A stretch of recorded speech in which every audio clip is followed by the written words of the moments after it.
Hey guys, welcome to another episode in the deep playthrough of Gran Turismo 7. We are continuing after clearing all the circuit experiences in gold. We are now doing the extra menu book, starting with menu book 40, which is a K-Car Cup. 1956 first endeavors in the grueling ISDA. KTM bikes first compete in the International 6 Days Enduro and Off-Road Bike Endurance Race held over 6 days. You have to really read that super quick because it only is on the screen for a couple of seconds. But anyways, it's a K-Car Cup. We already bought the car in the previous episode. We read about what we have to do. It's basically 3 races and here we go. Hopefully it's nice, a little bit relaxing after some brutal circuit experiences, not Monza or not the Eiger Nord ones, which were in the previous 2 episodes, but the one before that, Grand Valley, for me really was pretty brutal. It took like 2 days. Anywho, let's just start in the Americas. We are driving the Honda S660. It's a K car, which apparently are small cars that are really subject to a set of requirements, I think size requirements, etc. And we can actually tune them up to 400 pp, but I will just see how the car competes. Comfort Sport tires, what do we have? Comfort Soft, yeah, we have that. But I will just see how the car behaves stock, because otherwise just tuning the car basically feels like buying your way through to the wind, so to say. It feels a bit like cheating. Alright, Pounder. I'm Kevin Pounder from the United States. Man, I really love K-cars. They're small, fast and super cool. Why does Japan get to have all the fun? I want to see K-cars in the US too. Fraga, I'm Igor Fraga from Brazil. For my missions endurance race I drove a Honda S600.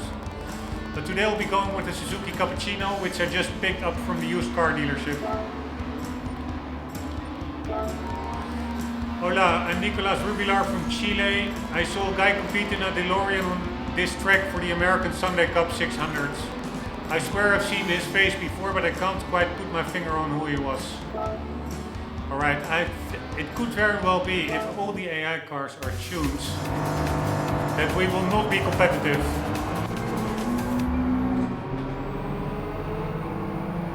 Yeah, no, we are not. I'm being overtaken left and right.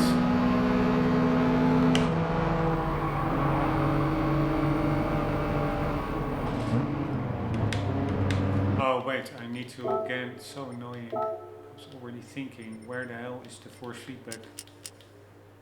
Really have to change it depending on the car since update 149.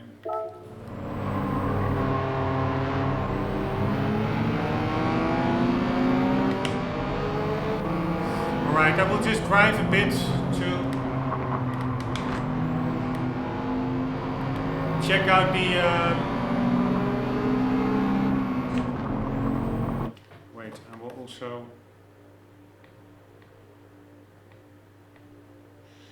check my settings.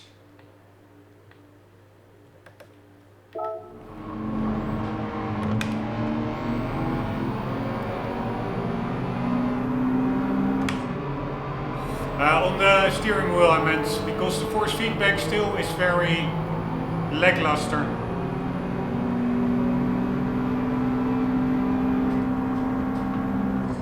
Alright, I'm not going to do like I did earlier. If I have a really tough race, if I know I can win it, I will just grind it out. But a race like this, where I'm pretty sure I cannot win without tuning, I will just tune the car like they said in the menu book. They said the car can be tuned to 400.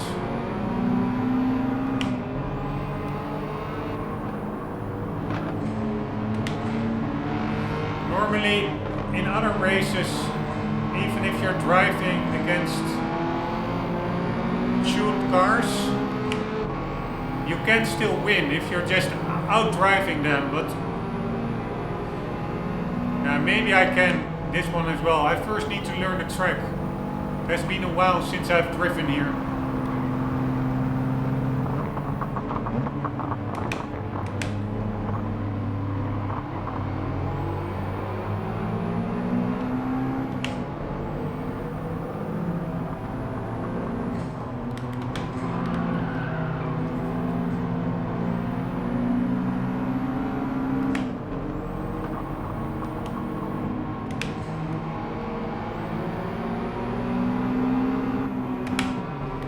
I find it such a confusing track to learn.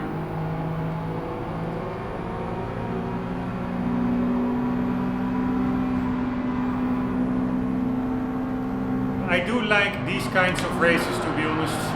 This is what Gran Turismo is all about for me. And you see, I am gaining on them in that corner. We use a bit of slipstream here. They are much faster.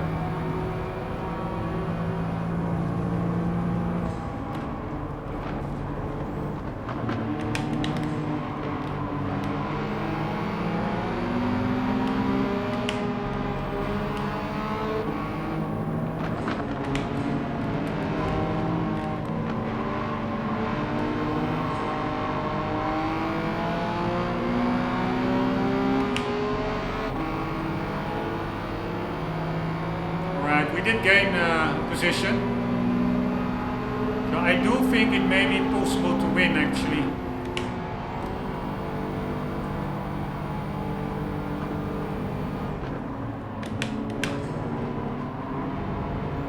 If you know the track well enough, which I do not.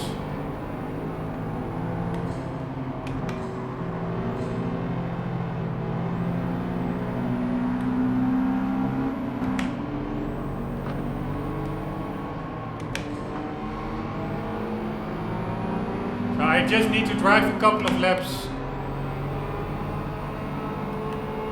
to get a feel for the track.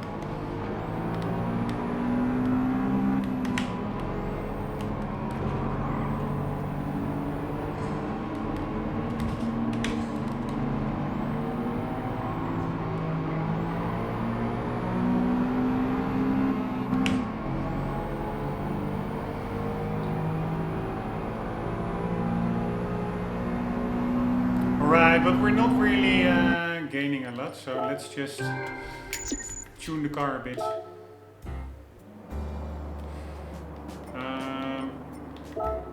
Exits.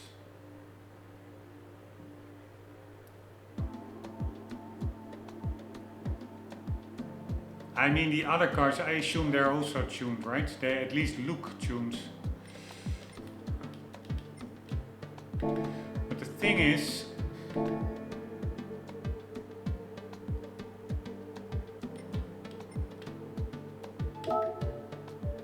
what do we want to tune? I think the tires were fixed. Comfort soft. So we could go with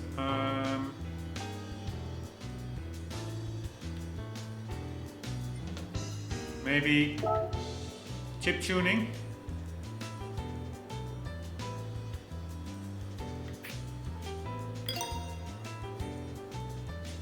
Then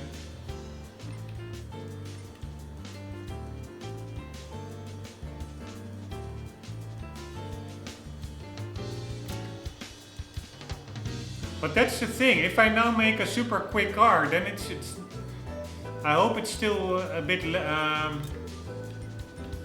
a competitive race then. Reducing weight improved everything from acceleration to cornering, but it's not cheap. In stage 1 we'll switch to a lightweight battery, then get rid of the air conditioning and spare tire. Weight reduction work can't be undone, so you better be sure you want to proceed before you start.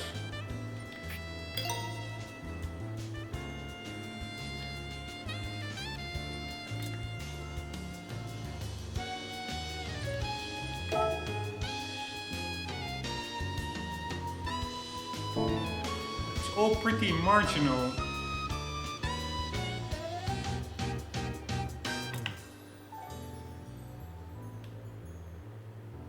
Can't we put a turbo on here? There's no turbo here, only a supercharger.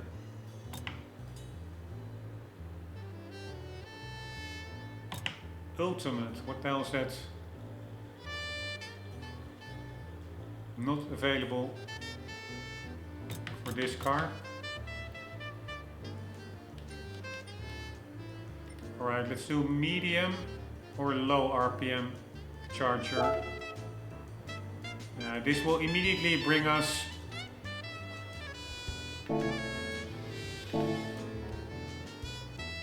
God damn it, one menu too much. That will bring us above the 400 pp limit. So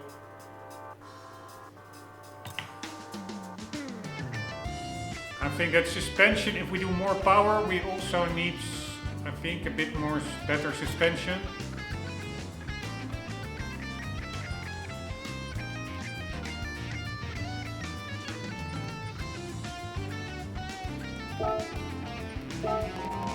This height adjustable sport suspension is recommended for track driving. It features adjustable damping strength and camber, giving you more options to play with when setting up your car. Alright, and now we want a turbo.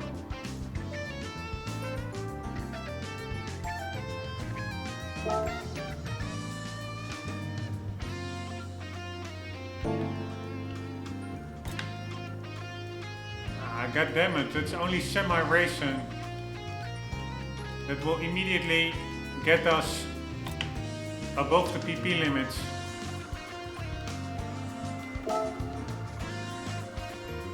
This will actually reduce our power, our PP. Why is that? It increases horsepower but reduces performance points.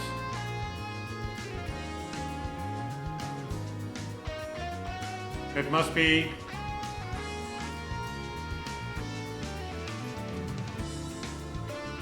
I would say an error. Fitting a turbocharger is simply a way of boosting a car's power. This compact turbo kicks in at low revs, increasing torque in the low to mid RPM range. Just remember, if you're fitting a turbocharger, you really need to tune the ECU and intercooler accordingly. It's especially true if you're adding a turbo to a naturally aspirated car. Alright, why does adding a turbocharger aspiration?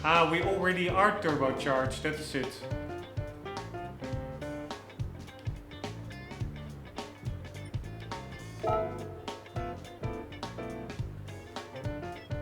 This basically does nothing.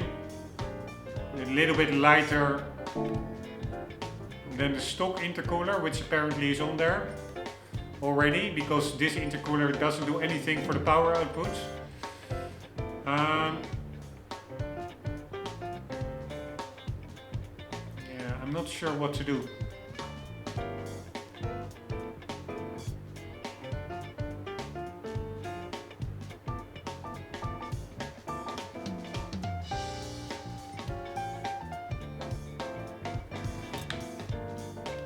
Lightening the car up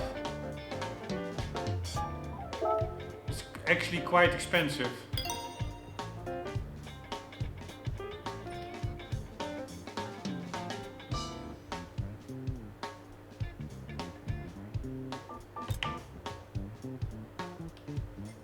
Sport brake kits? Why is there no semi-racing brake kits?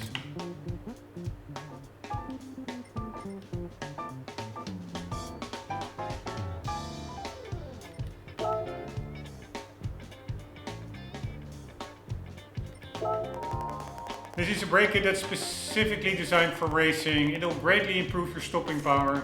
It combines slotted discs which have grooved surfaces with large, rigid, lightweight brake calipers. The color of the calipers can be customized at GT Auto. It's a kit that will improve the look of your car while also boosting your braking power. In fact, in terms of stopping power, it's the same as a kit with drilled discs.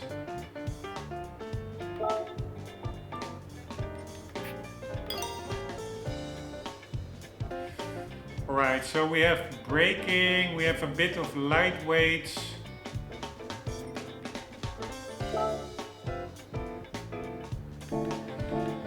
Let's put on a spoiler for some extra downforce.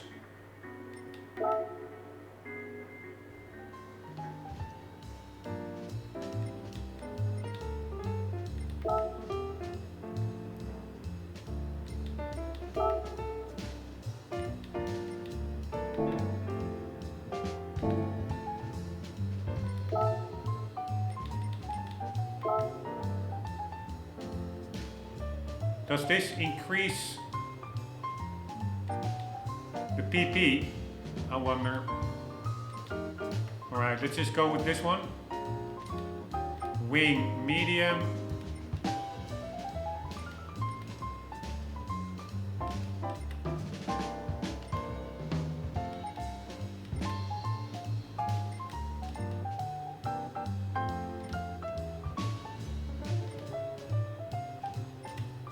Oh my god, my...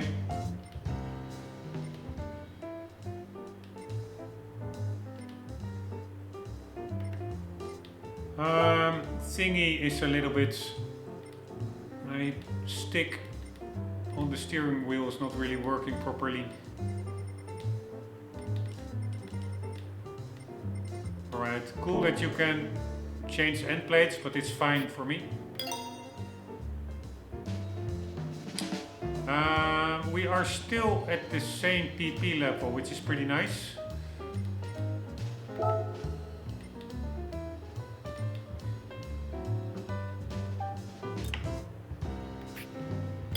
This probably doesn't do anything for performance, but it looks quicker.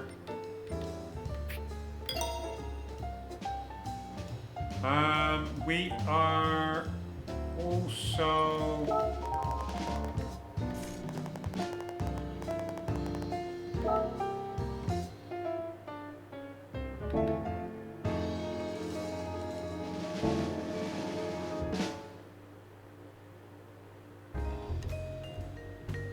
Not sure what I wanted to say, but anyways, we are still at that same PP level, I think. So we can still do either weight reduction or increase the power a bit.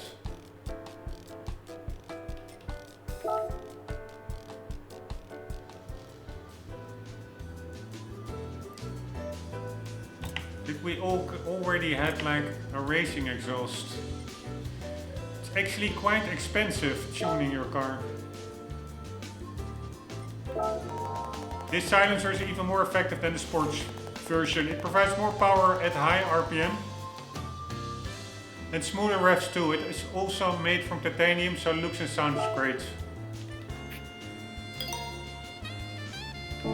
Right, and fuck me, I always go out of the menu accidentally. Let's also put an air filter in there.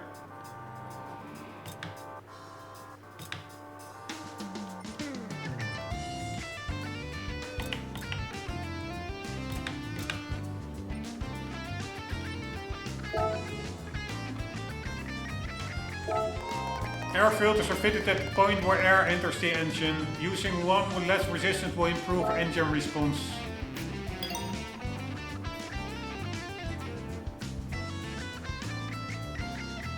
Alright.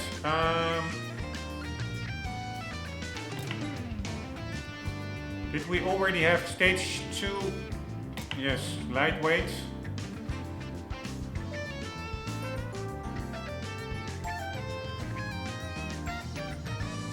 Racing crankshafts, find it a little bit expensive.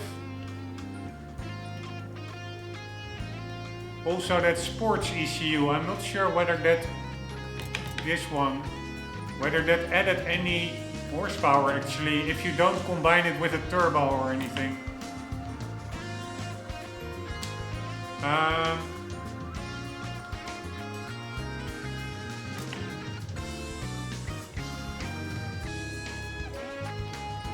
This is too expensive.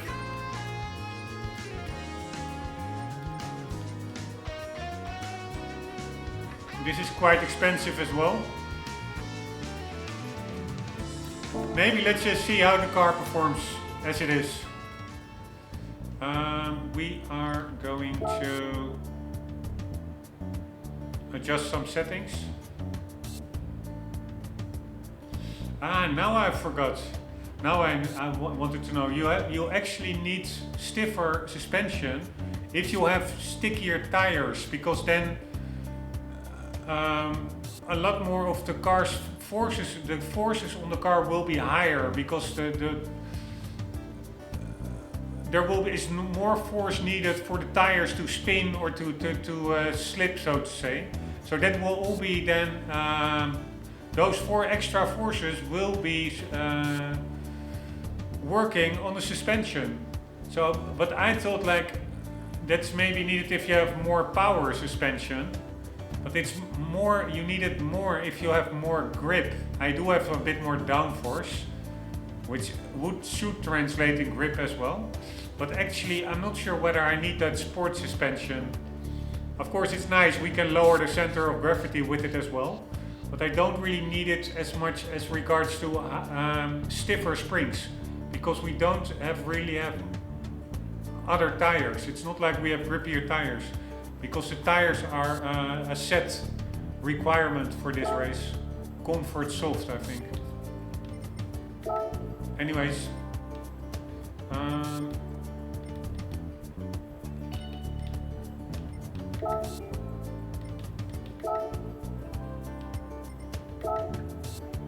Alright, we are at least gonna lower it. Not that much actually. It's already quite low. We are going to increase the stiffness a bit. God damn it. Let's increase it by 0.3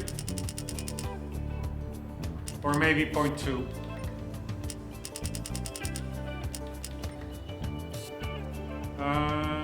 And then the downforce, that's where we want to go. Let's increase it. Shall we go all the way up? This is 10 and hundreds. This is 100 and 200.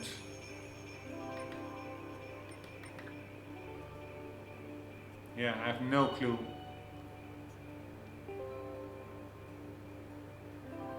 What is the layout of this car? Is it front, rear? Mid-rear. Rear-wheel drive, mid-engine. Alright, I will just double it. But I have no clue why the front is... Yeah, of course, the front doesn't really have a spoiler, but it is much smaller increments than the rear.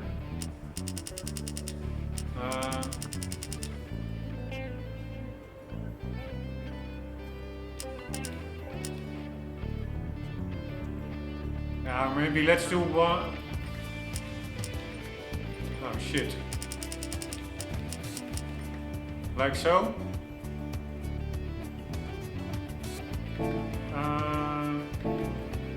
That is basically it. Here we go.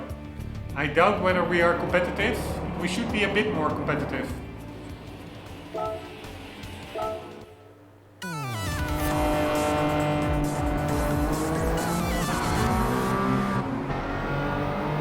Right, at least we have cooler sounds, but we are still being overtaken.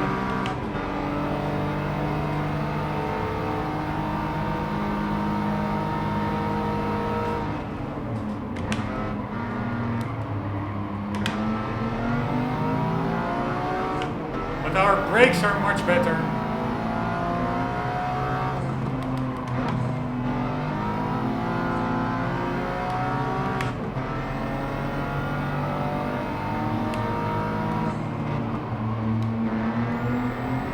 that also makes me quite prone to overbraking.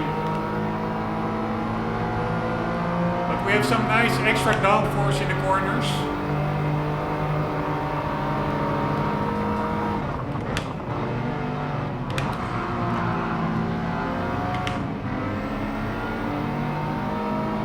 We're going pretty good.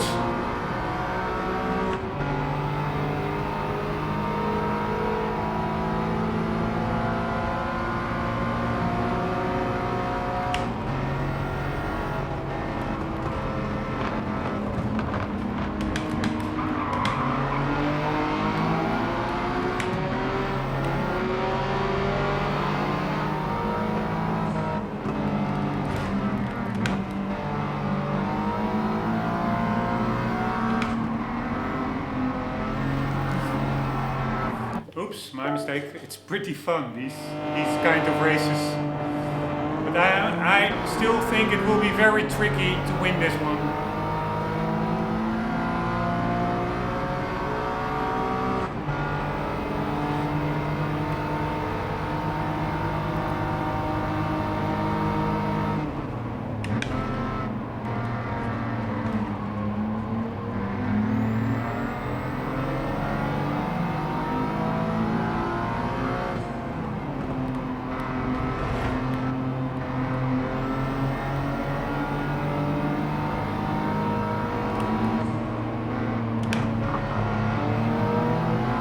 Much braking, god damn it, I really need to learn the layouts.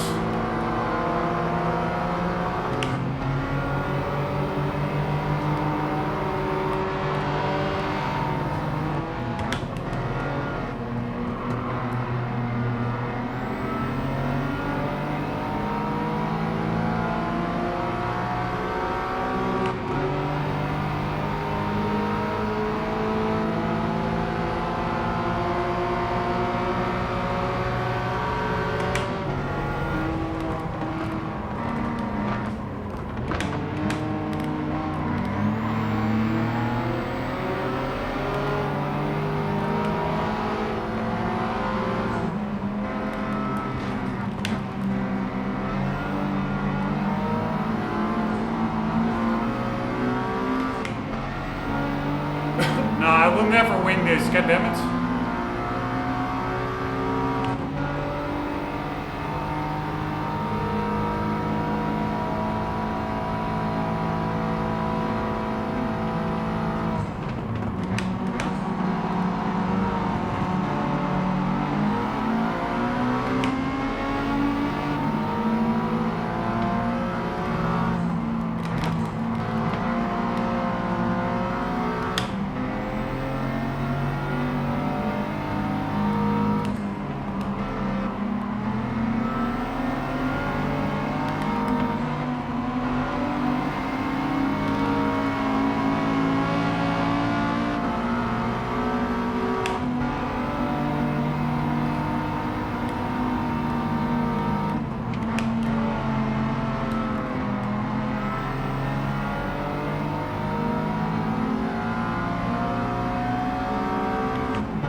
But these are the kind of races that I really like. That's really typical of Gran Turismo.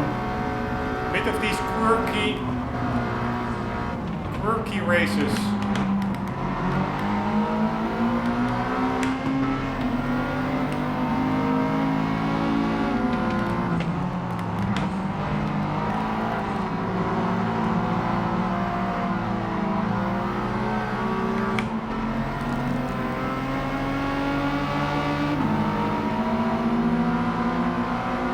I will just use the slipstream. Ah shit, I misshifted.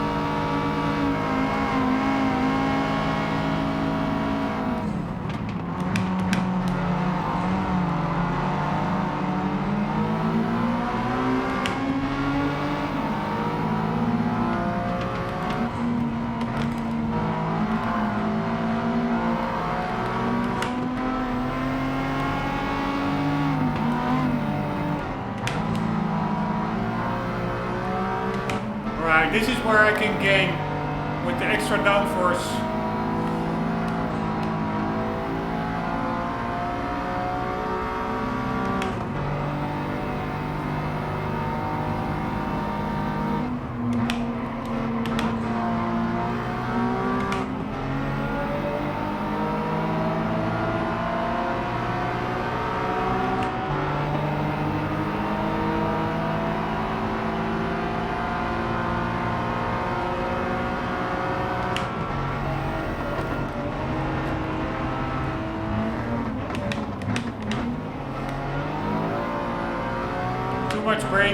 fuck my life.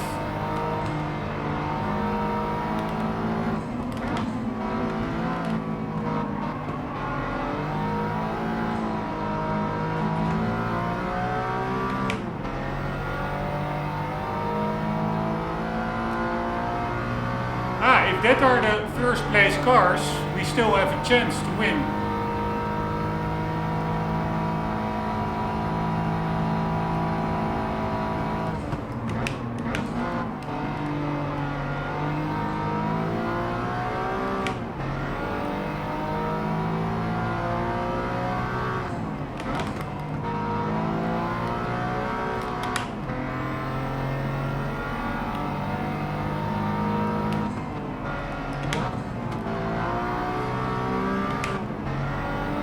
That corner I'm always overbraking. I need to navigate these ones correctly because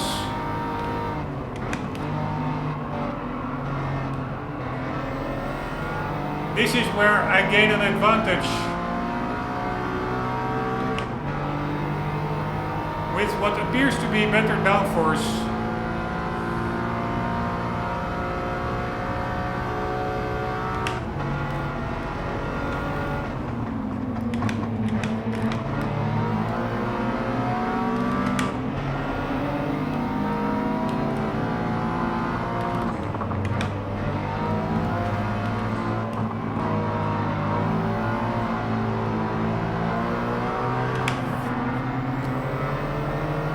Fuck me.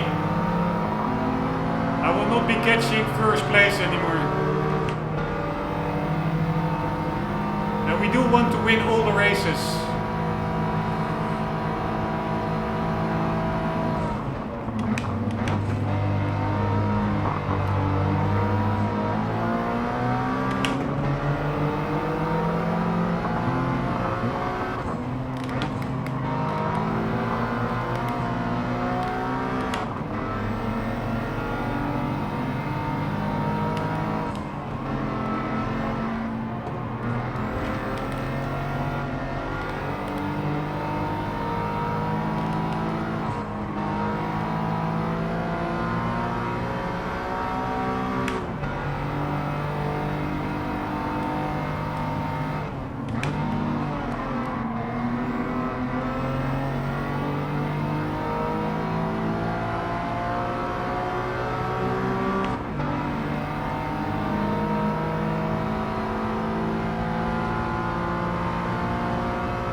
Alright, I do think I can win it. I will try it again.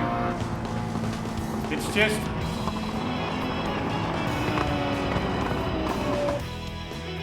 just all about the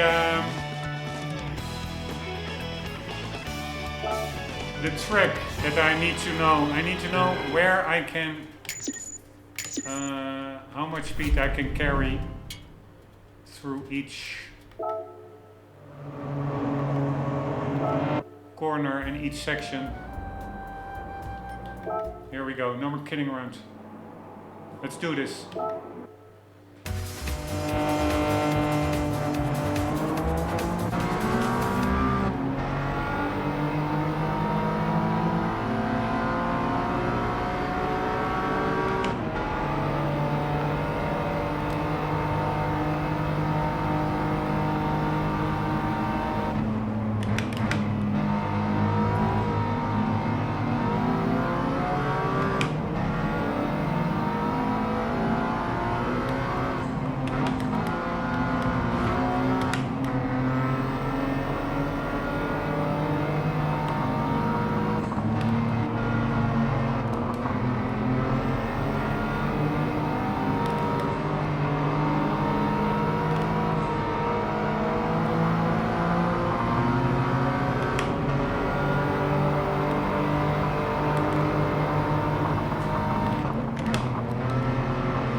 screwing up that one. First place cars seems to be much more in front now, which is a bit annoying.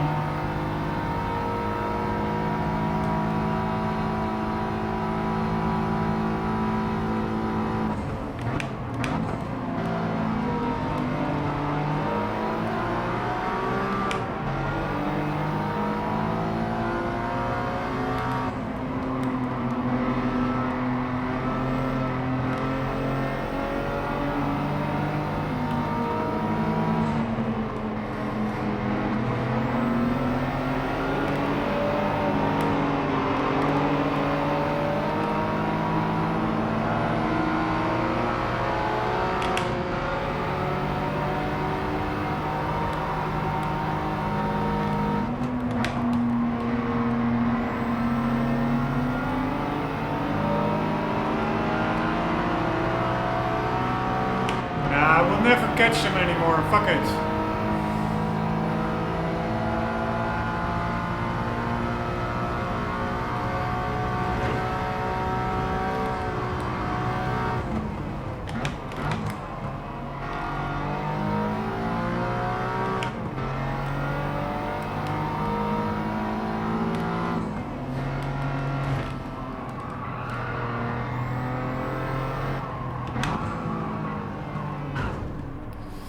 Alright, I wouldn't have catched them anyways. I really want to win it properly myself, but in this case, screw it. They said you can tune the car, I will tune it a bit further. Otherwise each race will take like 2 days, and I really have to avoid that.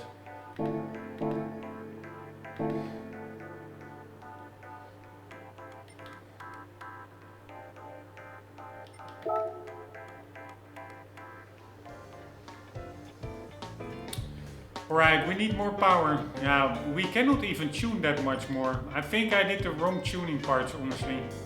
Those brakes are pretty handy, I must say. But we need power.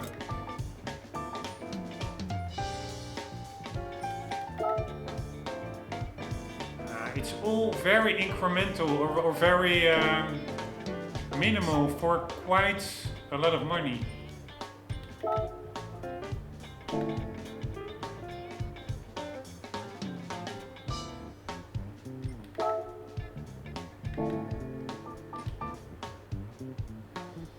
I can do the racing crankshaft.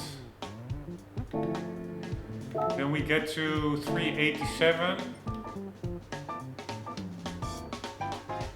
Intercooler doesn't do anything except a little bit less weight, like 40 grams, which really is nothing.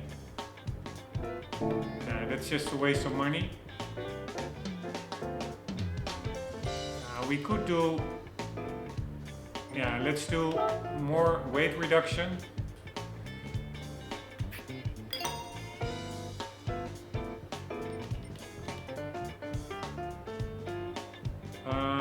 Shall we put the crankshaft in there, or is this more, this seems to be better. The other one is a crankshaft. Yeah, you don't want that. We want camshafts.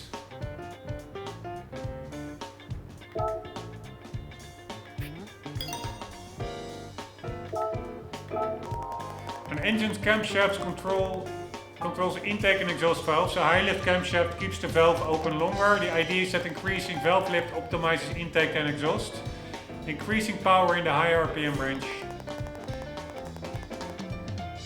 This engine modification can't be undone, so you better be 100% sure before you place your order. The idea is that increasing valve lift optimizes intake and exhaust, increasing power in the high RPM range. Alright.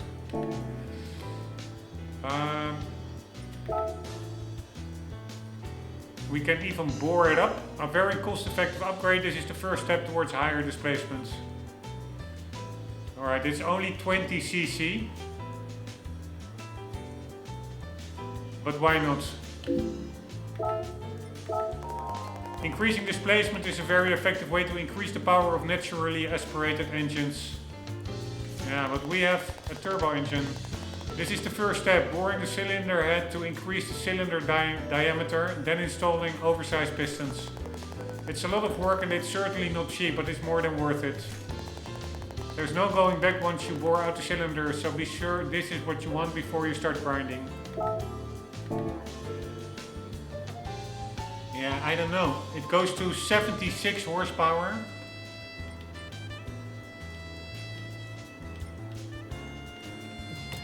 There is not that much power-wise.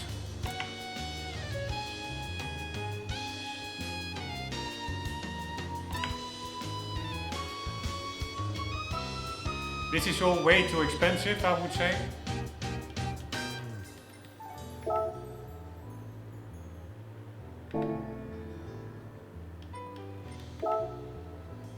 Here, this is cheaper than the bore up, and it gives also 3 horsepower. So it's basic. Yeah, let's do this one. This is a racing exhaust manifold designed with efficiency in mind. It will boost torque and make your engine rev more smoothly while also pushing its power band into the high RPM range.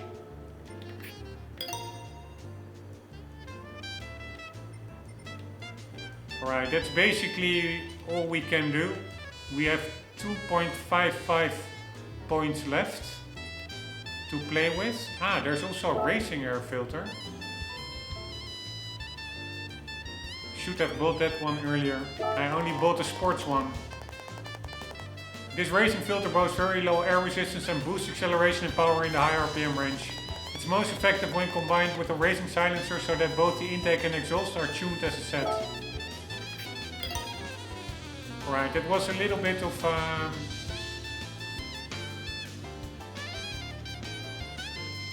wasted money. Ah, goddammit, again I press. I think that you have like a top level tuning menu, but that's not. This is the top level menu. If you press cancel, you get to the main world area. Anyways, I bought this one accidentally before. I think it was only 1000 credits. Anyways, let's see how the car goes with these tune-ups.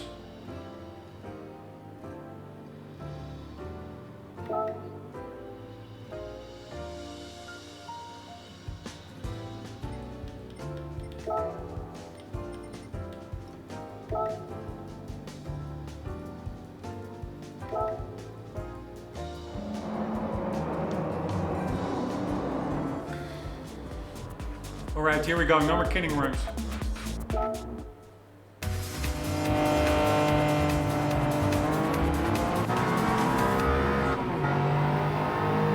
Alright, it sounds pretty epic.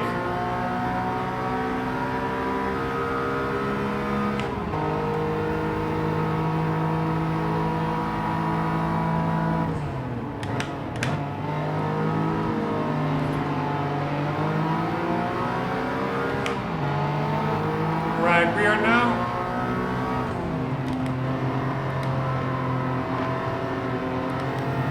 actually keeping up speed-wise, which we didn't do before.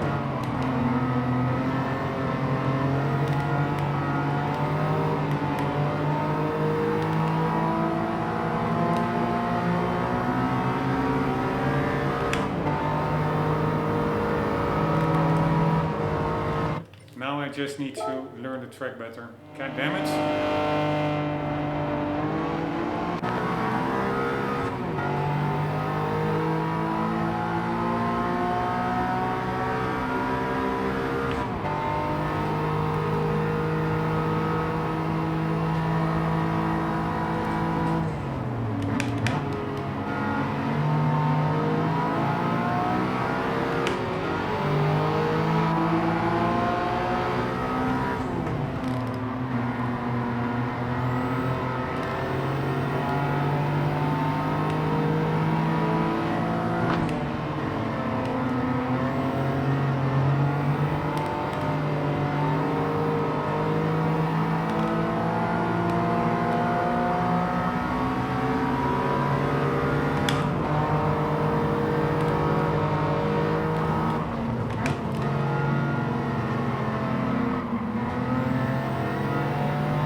I must not screw up that corner. It's an important corner with the straight after it. I did screw it up.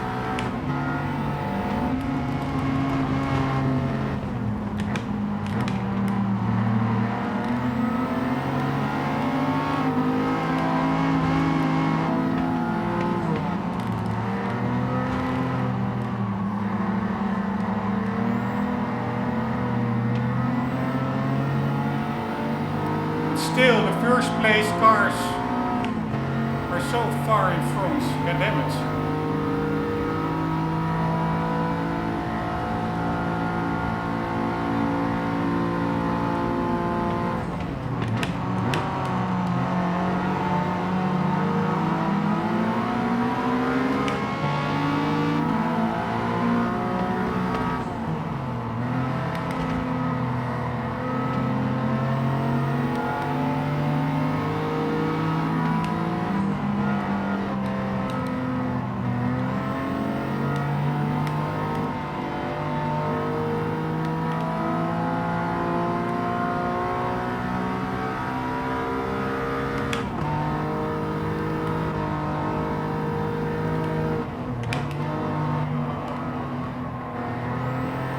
God damn it. Again, screwing up that corner.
We're getting close.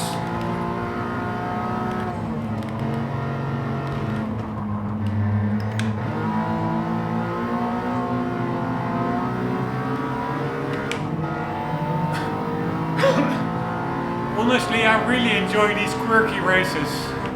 Much more than the Group 3 races or something like that. It feels much more that you're actually driving a car.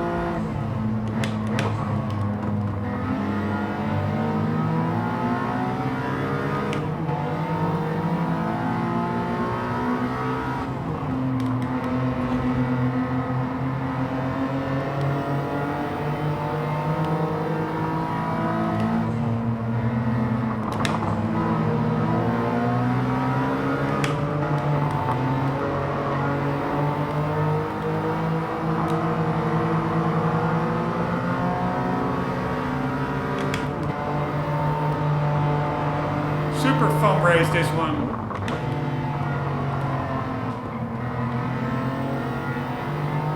Also the fact that the competitors' cars have like custom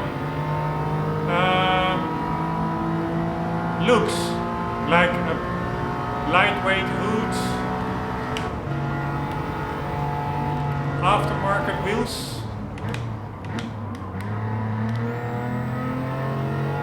Super fun.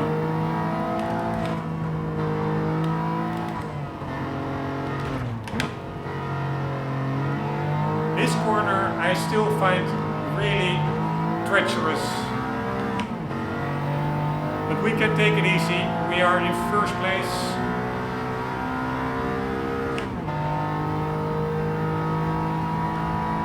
In our little K car.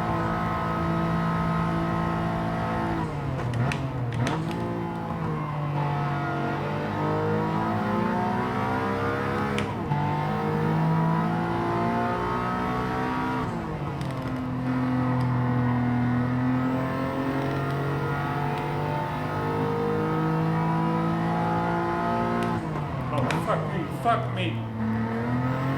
Totally overshot the corner.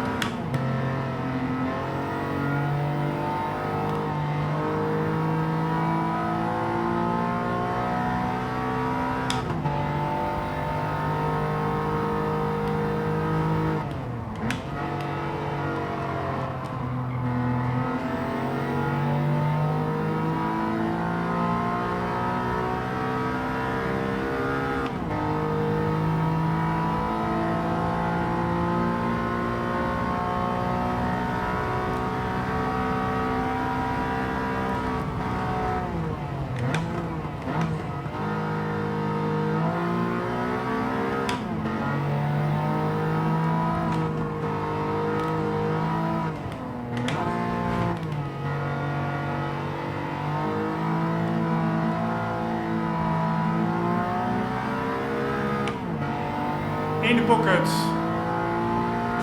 Easy does it. Alright, pretty fun race. This really is quintessential Gran Turismo for me. Quirky cars.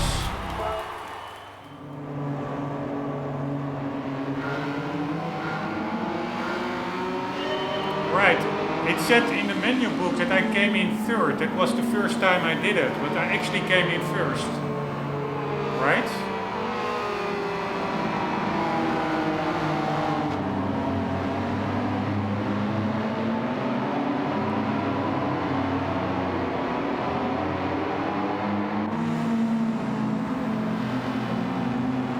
I do find that bloom effect that they try to mimic the sun reflecting off a metallic surface, really find it overly done in Gran Turismo. It looks ridiculous. Look at all these cars with like blinding reflection. You don't see that in real life. It really looks fake to me. They should have toned that down. I don't understand. For the rest, the graphics are amazing. The lighting, the color tone, everything. Except that one effect, which is really overly used. It doesn't. I think it's also dependent on the weather conditions. So it's not a problem in all races, but in some,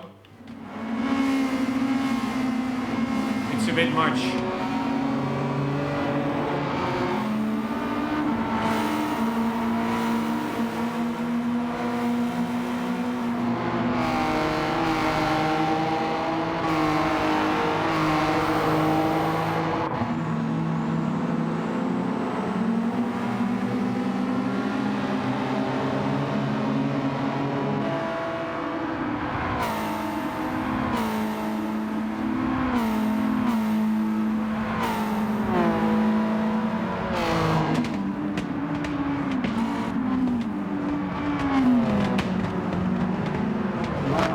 Pretty funny how these cars really sound super mean.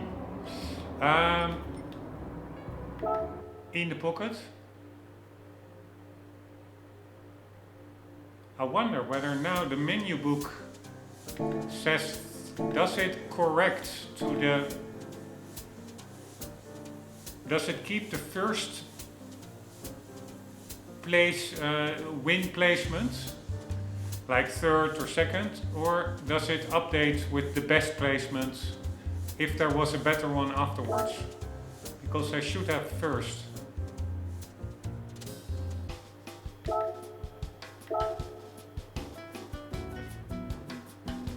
Ah, it said third, but that is what you need to get. That's the target. Alright, I understand. We are going to do 2 more races quickly. In this car, it should not be a problem, especially for tracks that I'm familiar with. This Willow Springs, it's not my favorite track. Also not that familiar with it. We are going to Maggiore. And we are going 7 laps, that's quite a lot. Where is this? Is this East and Reverse? So this is only a subsection of Lago Maggiore, I think. And we will be driving in reverse, alright. Didn't do that yet. I'm Mark Pinnell from Canada. I'll be competing in a car I drove for a missions endurance race. It meets the regulations after all. I'm Andrew Brooks from Ontario, Canada. Lake Maggiore's hilly terrain makes it a really fun track to race. Just remember to control your speed when entering those corners. God damn it, this is so useless. Maybe I'm just gonna skip reading this because it's just a waste of time. Mangiano. I'm Giorgio Mangiano from Sicily, Italy.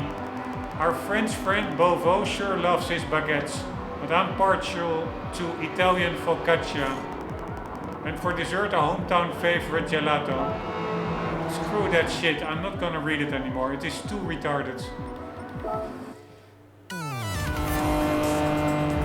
Alright, so I wanted to say I know Lago Maggiore, but actually in reverse, probably I will need to relearn it, but hopefully it will not take many tries or more than one, even more than one, because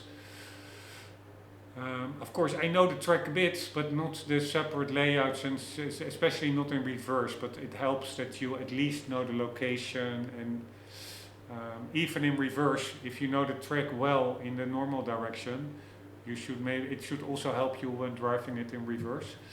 But yeah, let's just see. We have quite a quick car. Those brakes really help, those racing brakes.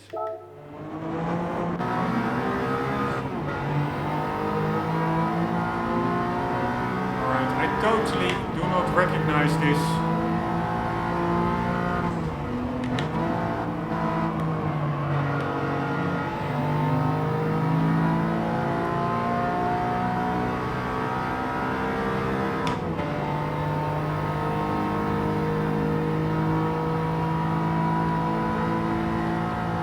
Ah, wait, this is just... no, I have no idea where we are.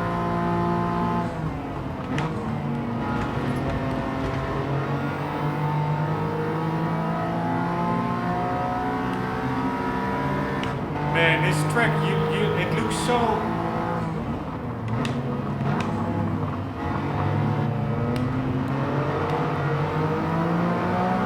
It looks huge in a small car.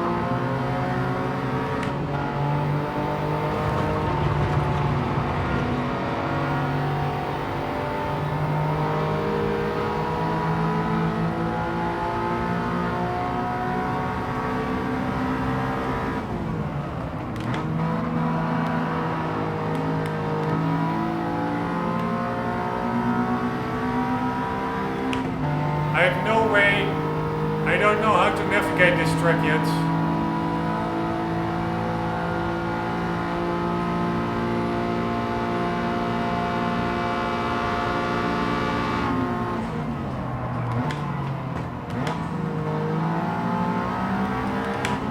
Yeah, I have to just drive it a couple of times.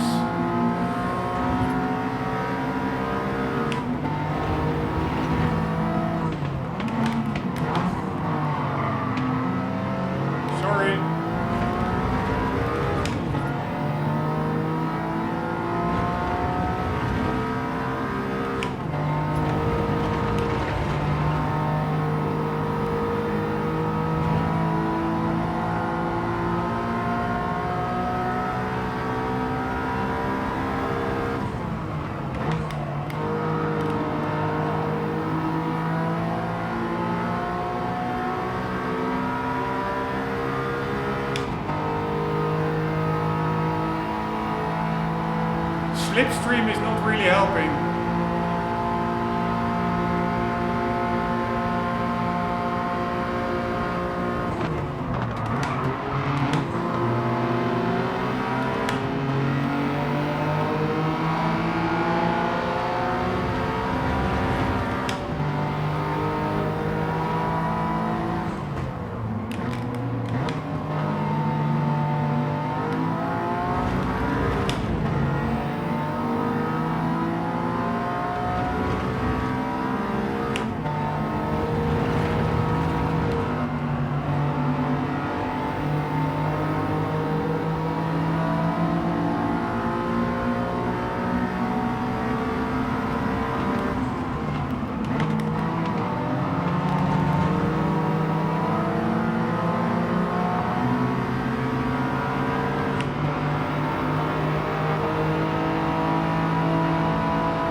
Alright, I wonder whether we can win here. Do we have enough speed?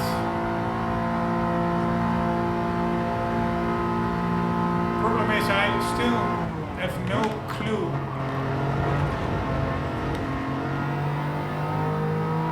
On the layout of this track.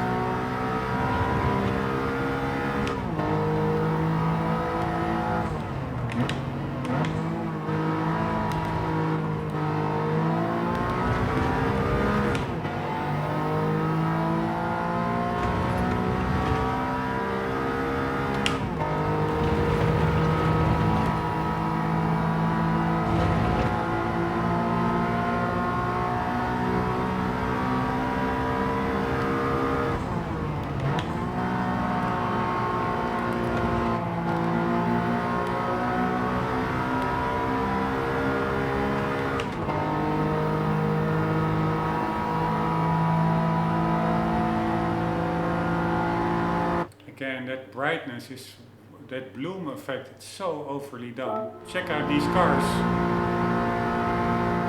It's crazy.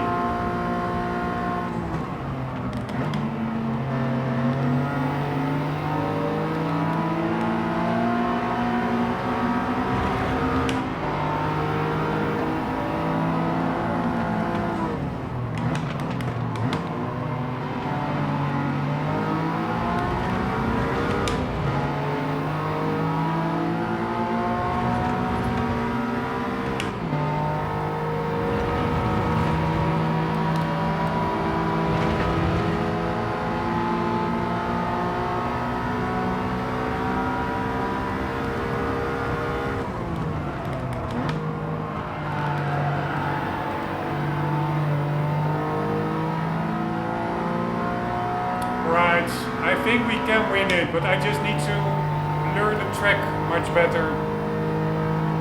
God damn it.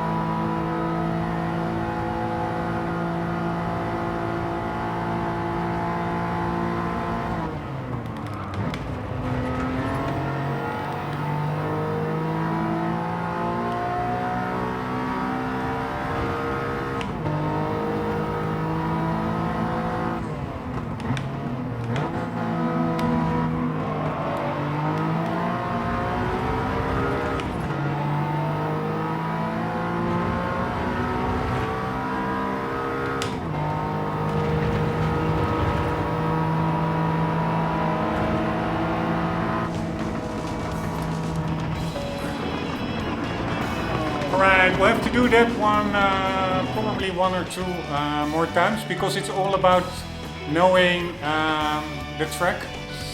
I still enjoy it, it's like a quirky little car and I really like that compared to all the serious Group 3 and Group 2 race cars. So we'll be continuing after a little break. So I will be back in 1 minute or 2 minutes. I hope just to do this menu book still fully in this episode. So allow me 1 or 2 minutes. I will be back in a sec.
Alright, back at it.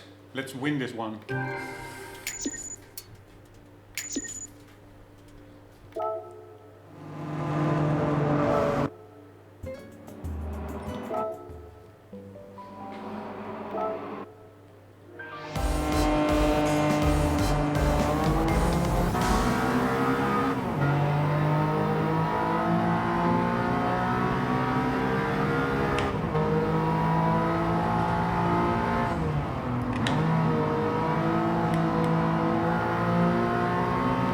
Still no idea how to navigate that corner.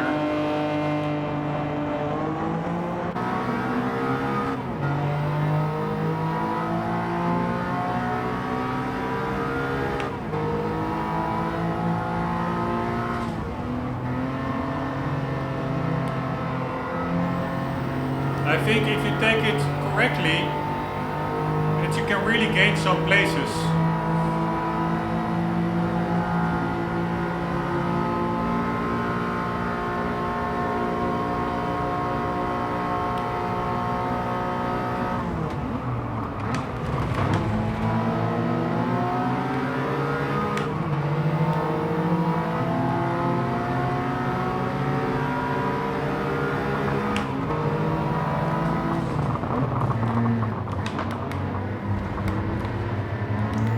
It was not very decent, but screw it.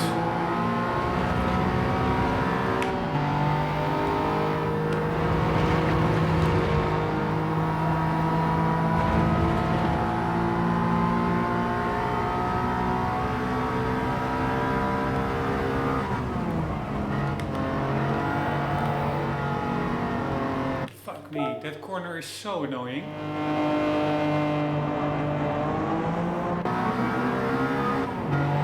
It's just such a wide track. It's really hard to gauge where the apex is.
Keep screwing up that corner, I feel.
God damn it, I still am not gonna make it.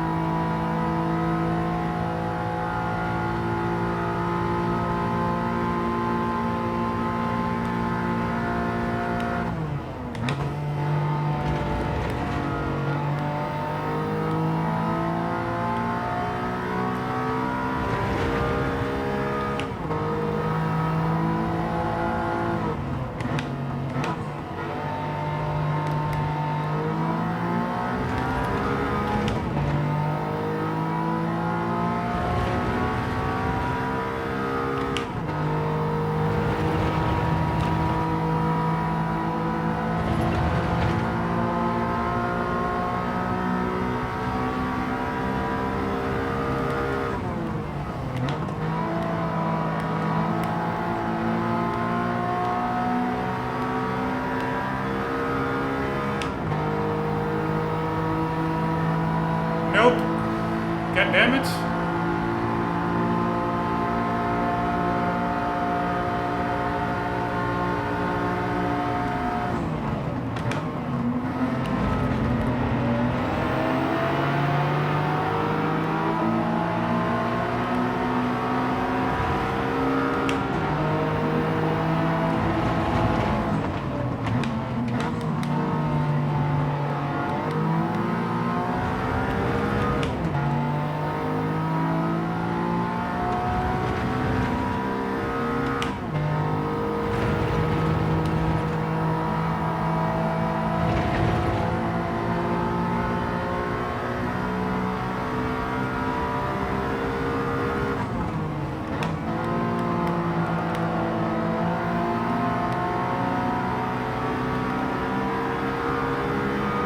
Right, we are getting closer.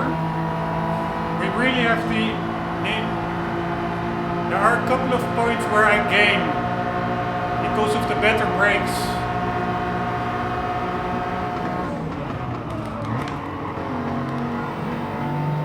But then I always misjudge the track layouts and I drive just ridiculous lines.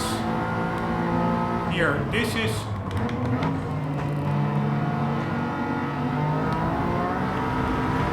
a point where I can normally gain.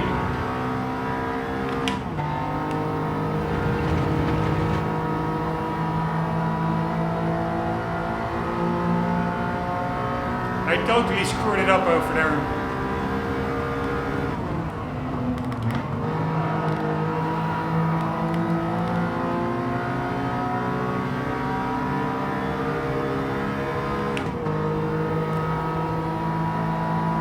God damn it, they're quicker on the straights.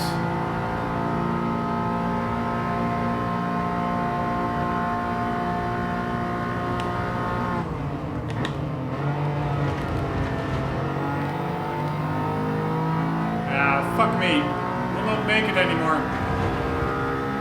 I can make it, I think.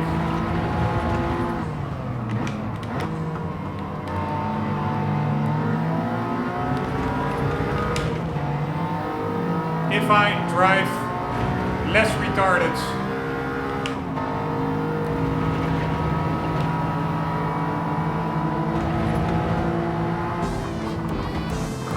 Right, let's do that again. I just need to not screw up. It is possible.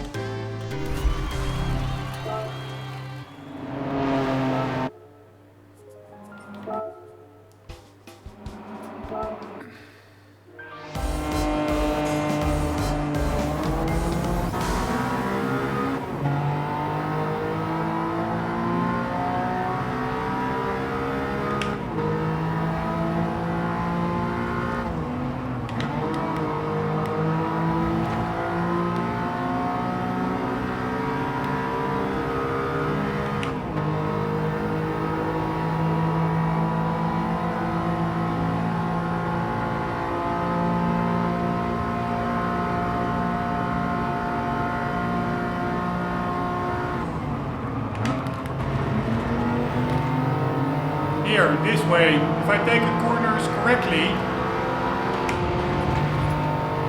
I really can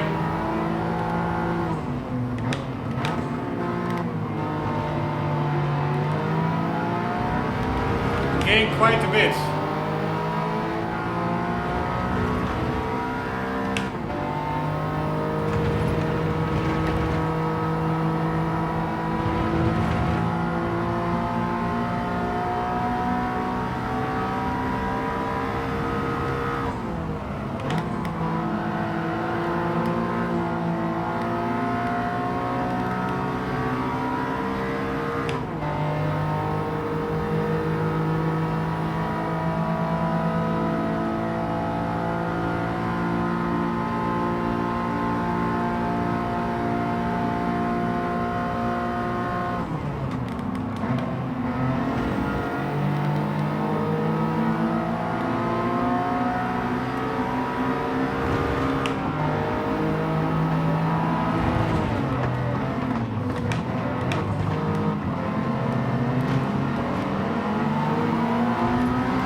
God damn it.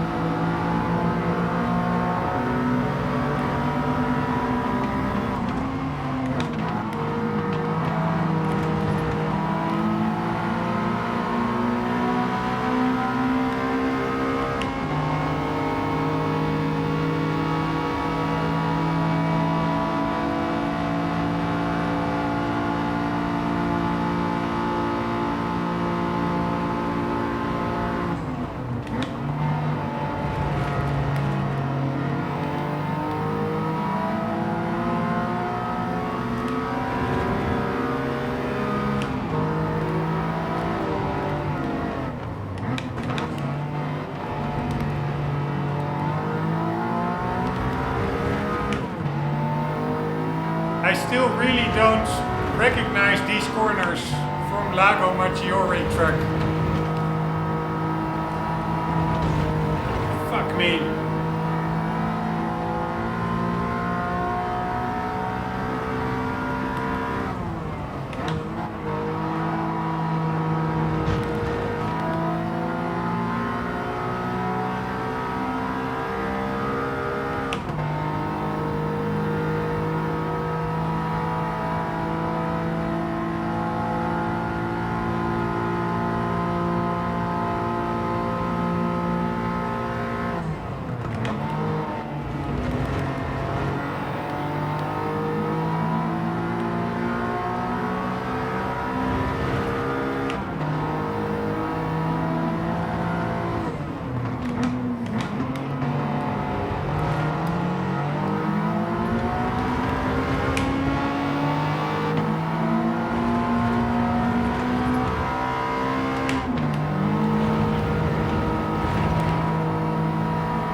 I will never make it. God damn it. She's taking way too much time.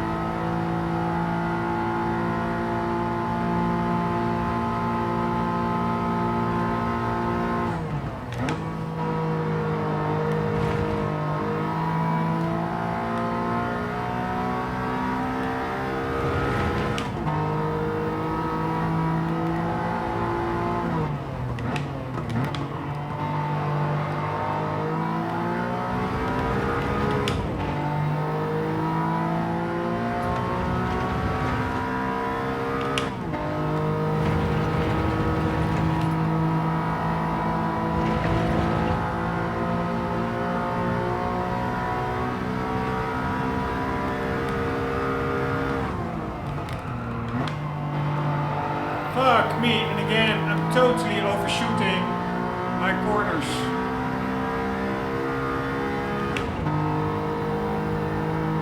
Yeah, we'll start over. I have to stop overshooting corners. It's really not that hard.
screwed it up.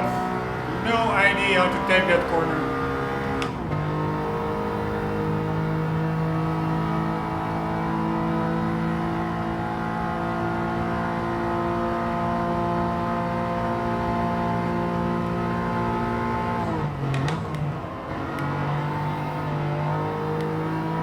Again, screwed up that one, too late on the brakes. Somehow I'm thinking I have racing brakes so I can brake much later, but that's not really the case.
God damn it, I will again not make it. Fucking hell.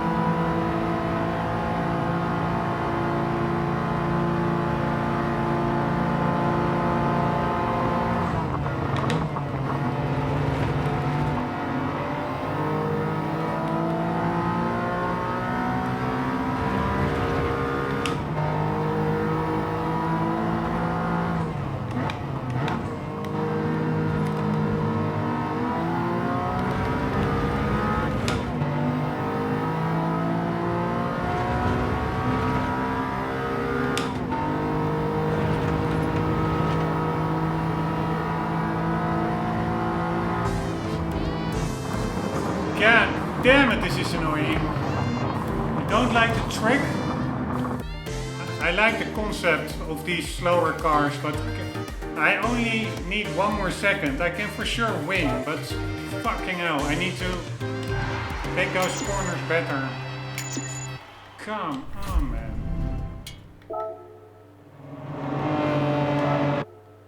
Super duper annoying, seriously.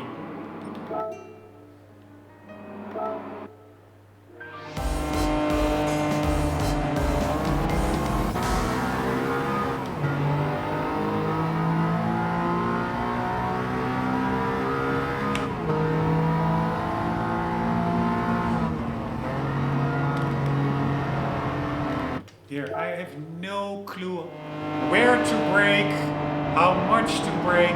It's so annoying.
it up.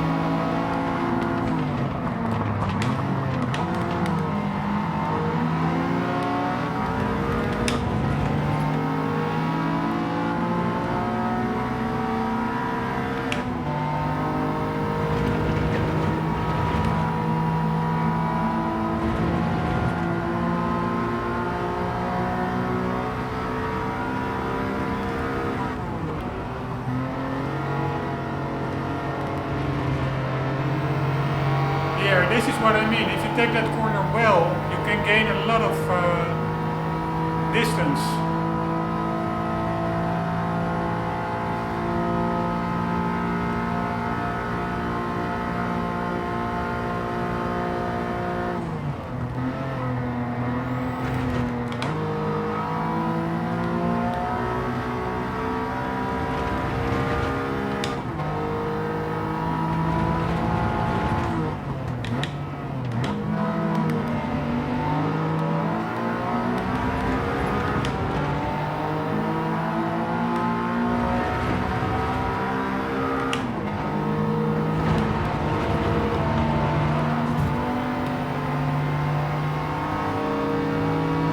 Fucking hell, man.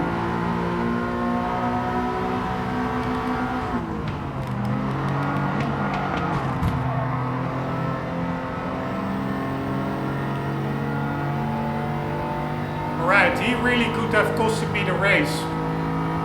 Because now he slowed me down. So will I have enough time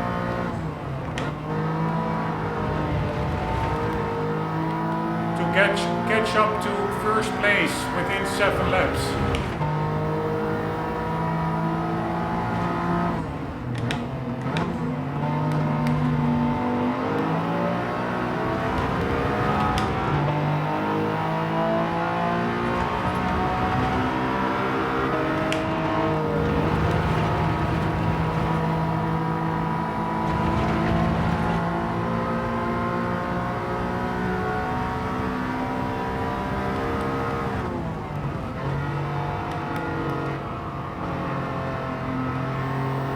Fucking hell, man.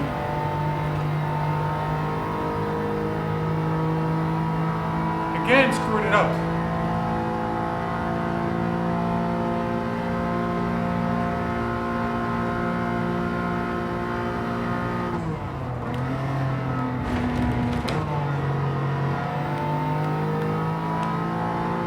It feels so weird, this track and this car. Almost makes you dizzy.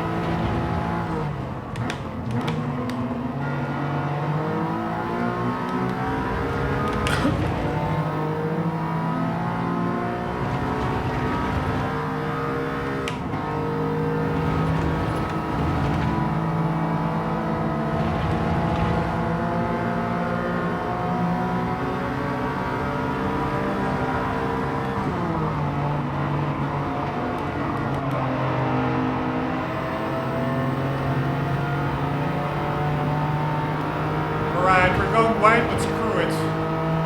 At least we're close to the leader and we still have a lap to go.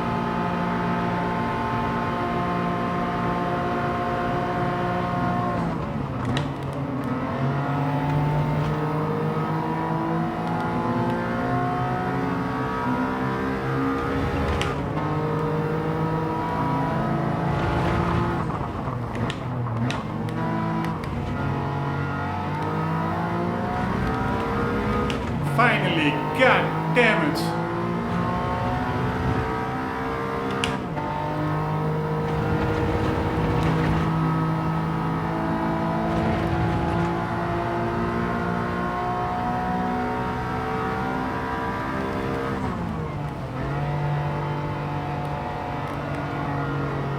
And again, fucking overshooting that corner.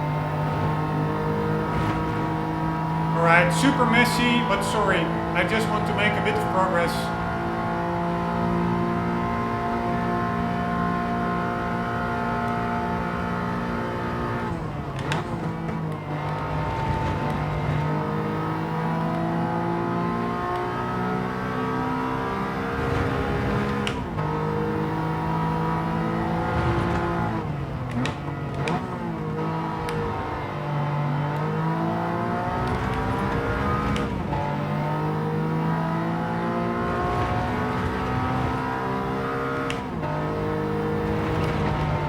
Fuck me, forgot about this corner. And here we go, finally. I mean, I'm a little bit annoyed because it just takes so much time, but actually I do enjoy it. It reminds me a bit of Driving Park in GT4.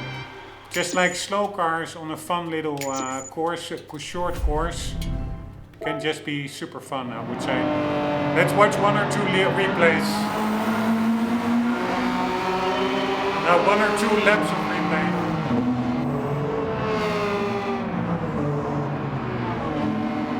Here, it really looks a bit like Driving Park.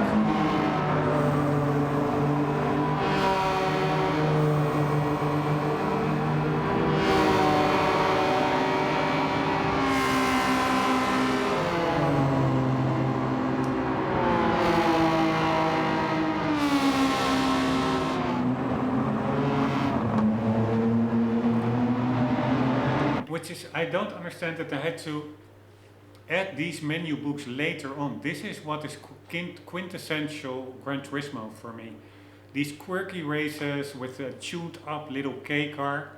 Why wasn't that in the initial game? I really don't understand. Because it's really not hard to understand. Is that is what makes the Gran Turismo game so charming and so fun as well. These races that you do not really see in any other racing game, and they really lost that with GT Sport and also the initial release of GT7. Now it slowly is being added back in through updates, but it's to me baffling how they overlooked the essence of what made Gran Turismo great for so many people, including myself. They just forgot about it.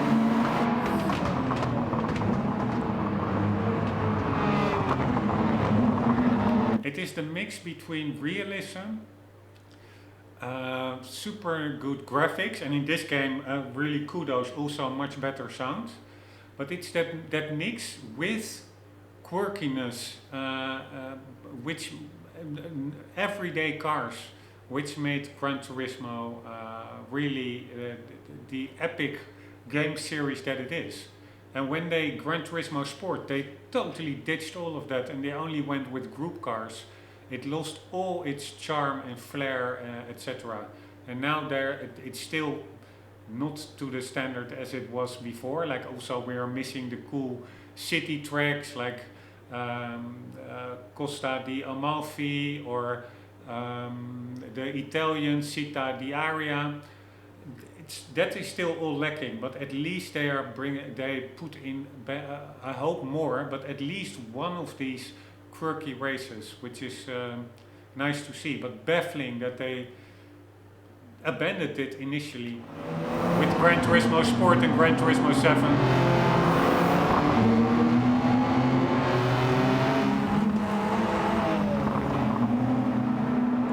Here, and why is this menu book 40? This should have been part of the start of the career mode, like these quirky K-car races.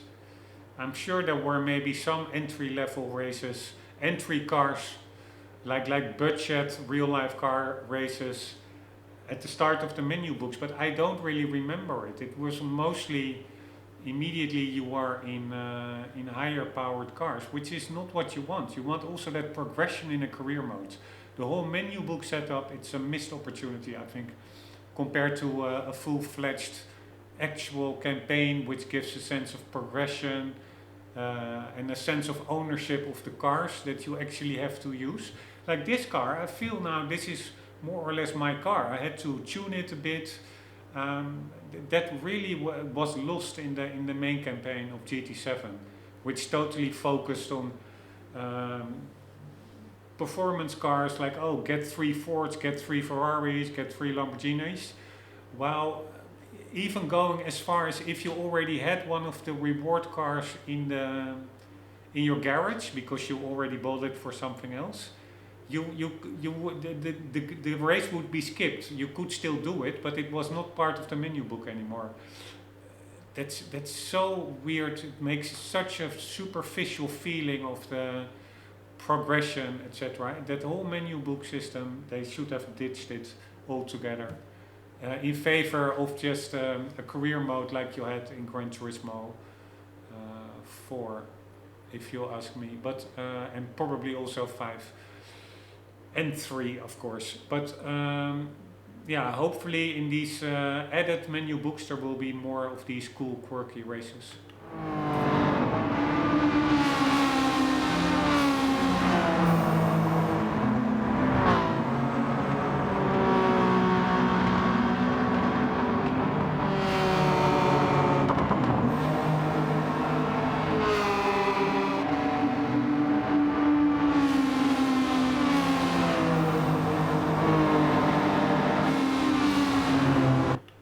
To me, how quirky as it may be, a guy in full racing harness in a little K car is quintessential Gran Turismo for me. By the way, this is a pretty cool car, I would say. Mid-engined. I'm not sure what year it is, but I wish we had that as well in Europe, cars like this. Looks amazing. Even looks like a Targa roof, that you could do an open roof. It's a 2015 car. Alright, let's quickly do the last race in Tokyo. Hopefully it's not a reverse layout that I fully have to relearn it.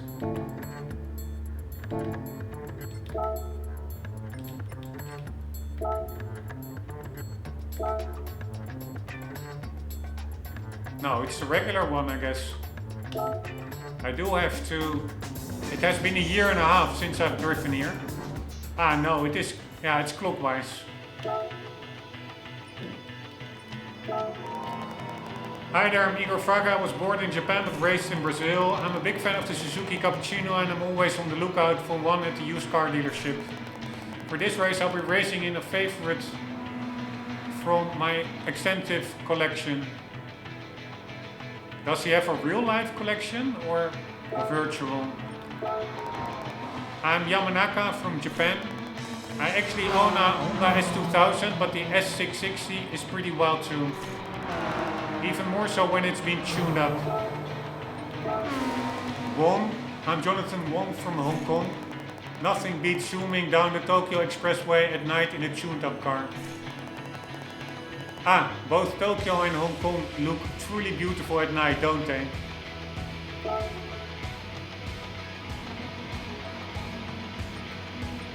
Alright, how many laps do we drive?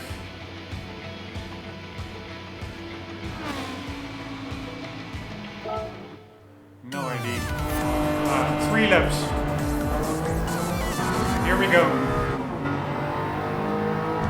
The problem is I have upgraded brakes, so in the braking zone I can gain a bit, but I do not really have upgraded much extra power, so to say. Maybe a bit from the sport filter, the exhaust and the manifold. But I'm afraid that I will be losing out on top speed, and this track is mostly top speed related. It's a lot of long straights, so hopefully we can win it. Still.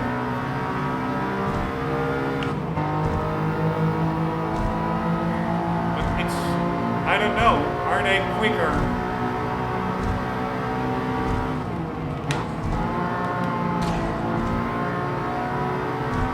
I really have to learn the layouts.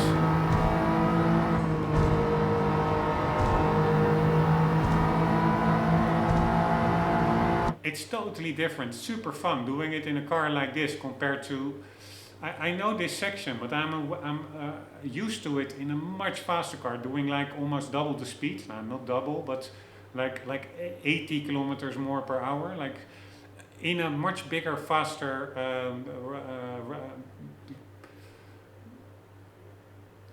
grounded car, like with a much more grip, so to say, compared to this little K car. But it's really nice. see a track from a different perspective, so to say.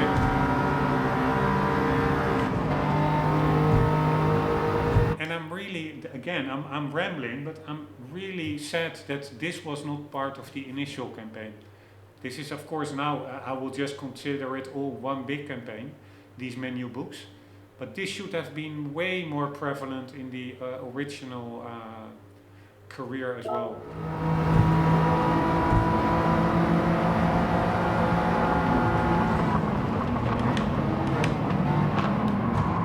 Here, this is where I gain braking zones.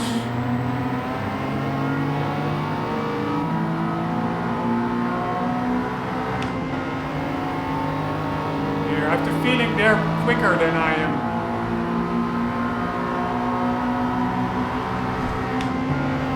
I really need to stay in the slipstream.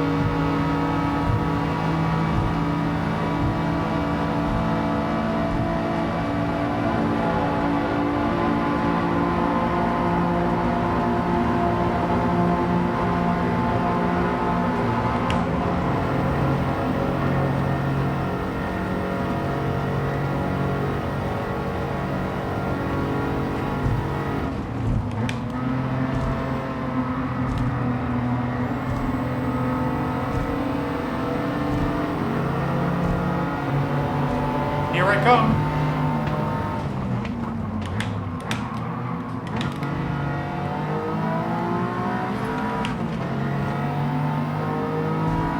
All right.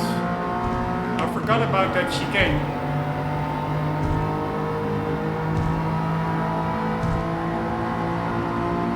Or maybe I just never driven this track. The south layout, I have no idea. I did do all the Tokyo circuit experiences, but I really don't remember that chicane. Cool, the driving train to the left.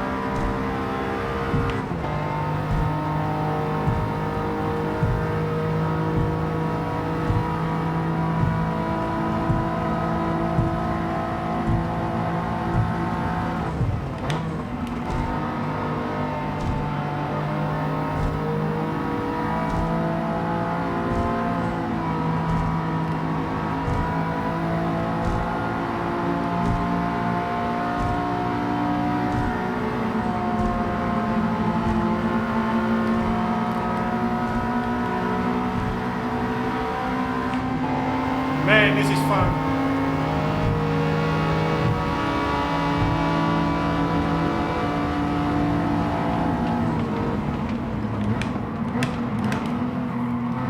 If you're not overshooting the corner, that is.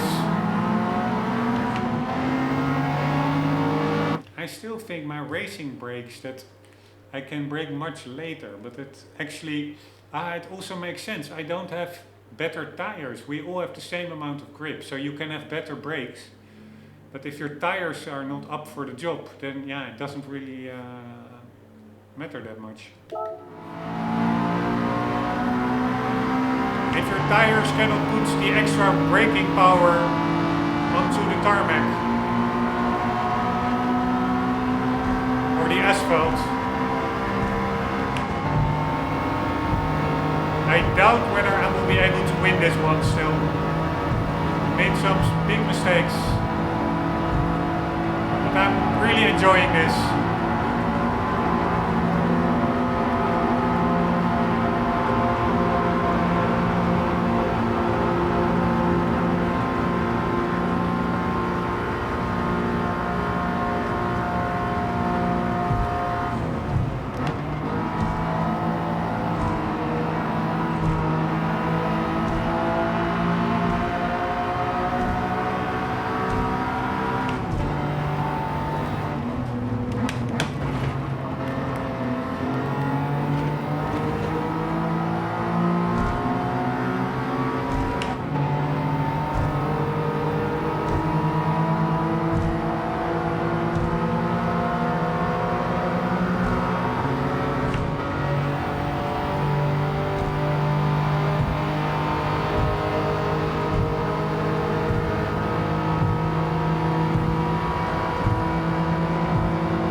fucking overshooting it.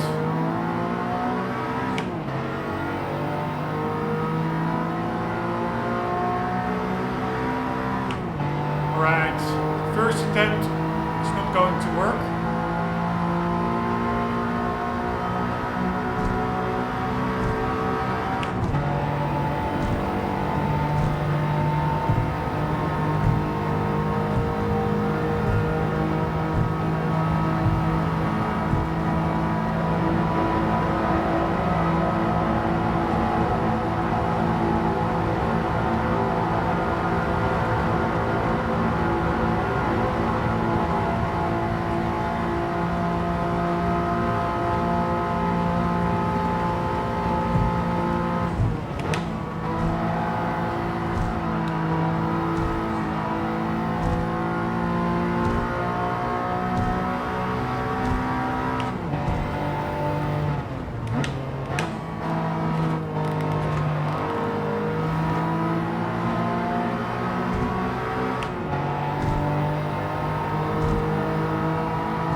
Alright, not a win, but goddammit, this is a really fun race, I think. I just need to know the braking points better. Let's try it again. I do think we can win.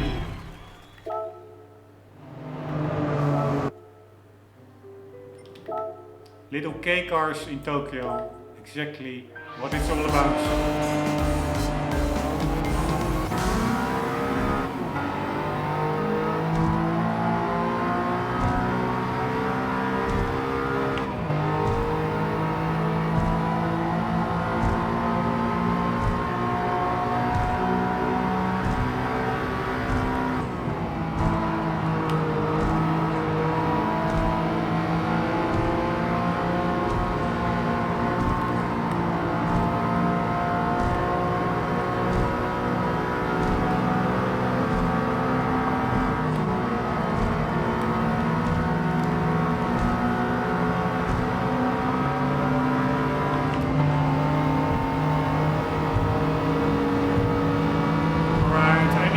Braking point right here.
Fucking hell.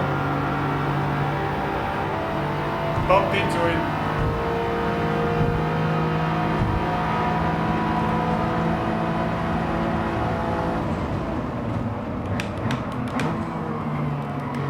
This way, fucking hell. This way I will never win.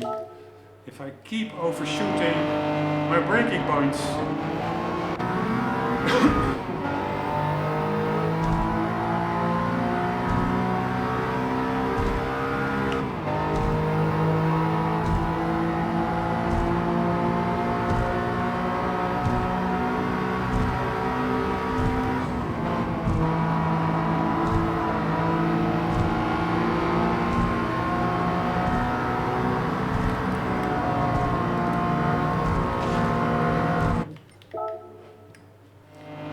Possible to overtake a lot of cars in those corners, these corners.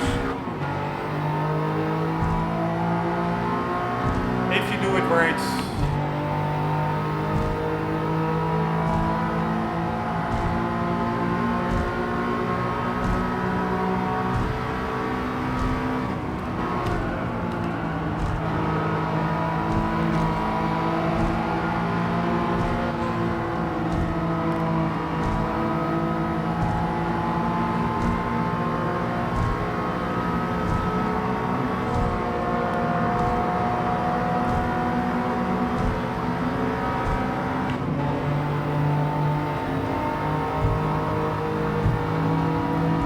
I'm braking at 150 or so.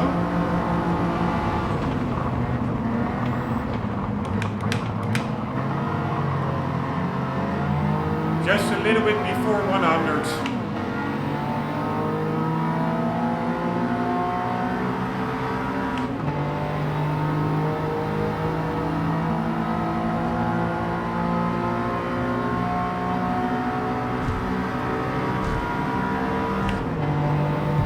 Again, I'm missing force feedback, I think. Don't feel anything on those bumps in the roads.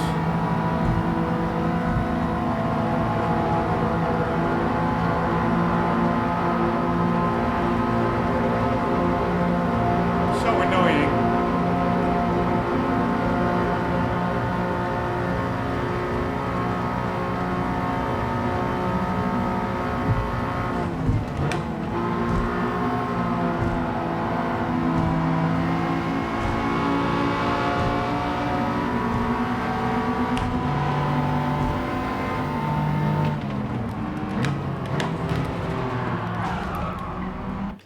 Fuck my fucking life. Come on. It's a really fun race, but it's so annoying to make stupid mistakes.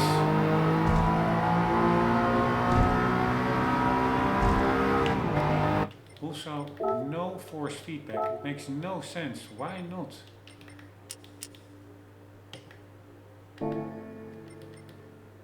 Normally you feel like when you feel everything. You feel rumble strips, also I assume those little clicks in the road, those edges of the road panels or whatever they're called, the units of track.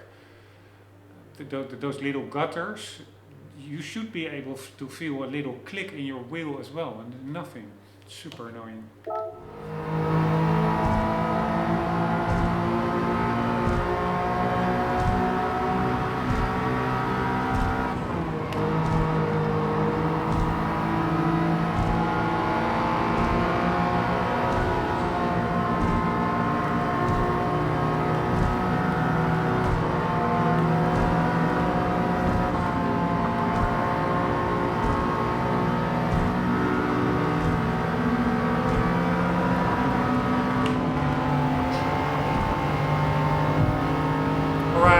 Brake at 100.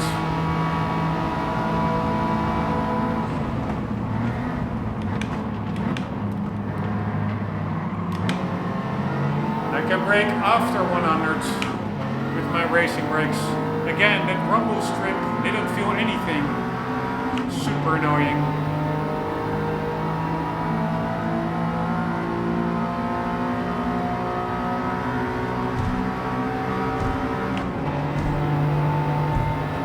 I'm at the point that I'm not sure whether it's my wheel or the game.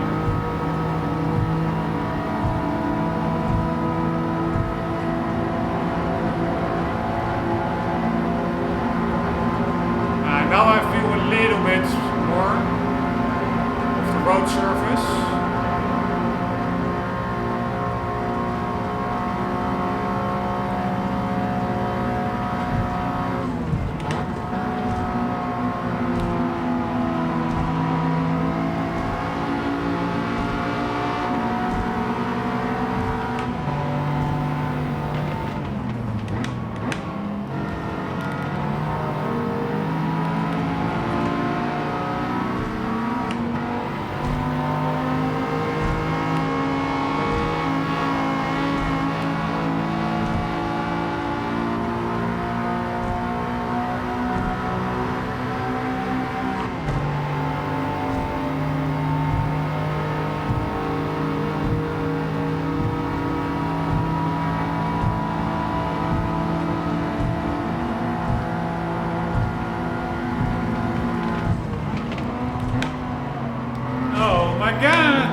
This way I do not even deserve to win.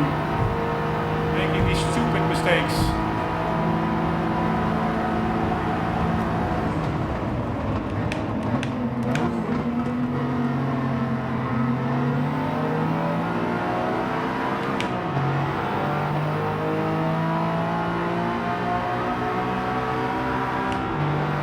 Alright, let's slipstream.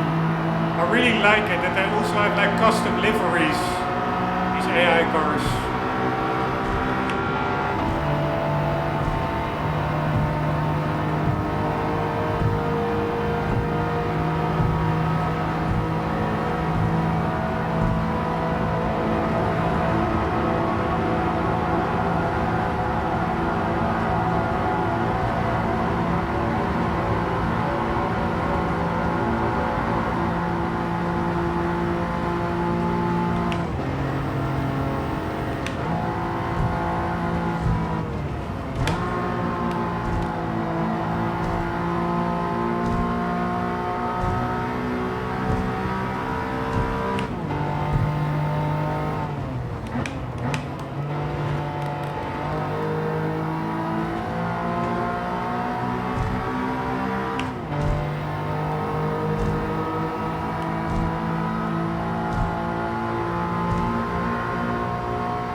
God damn it, I'm afraid I will not be able to catch them.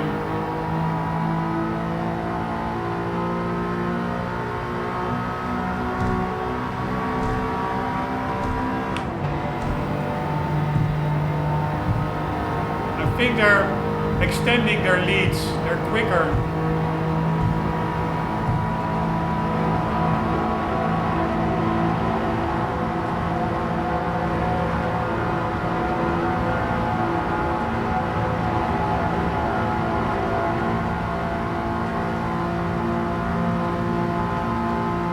This is what I was afraid of, honestly.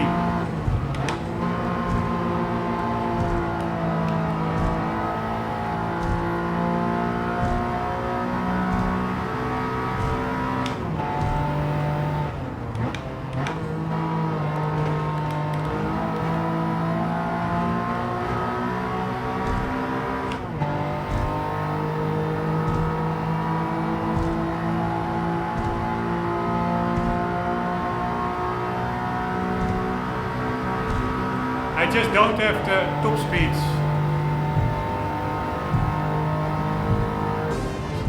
Alright, I will try it one more time. Hopefully with a bit less mistakes, but I don't think this is doable.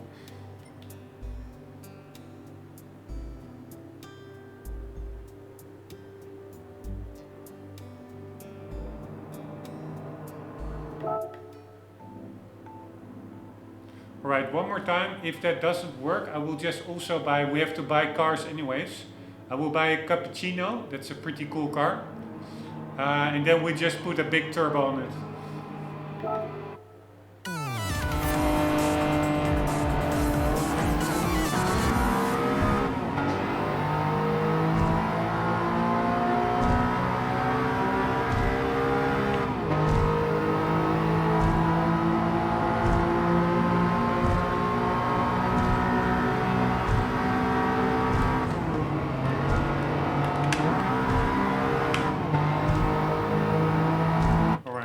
Braking. That is where I need to gain through those corners.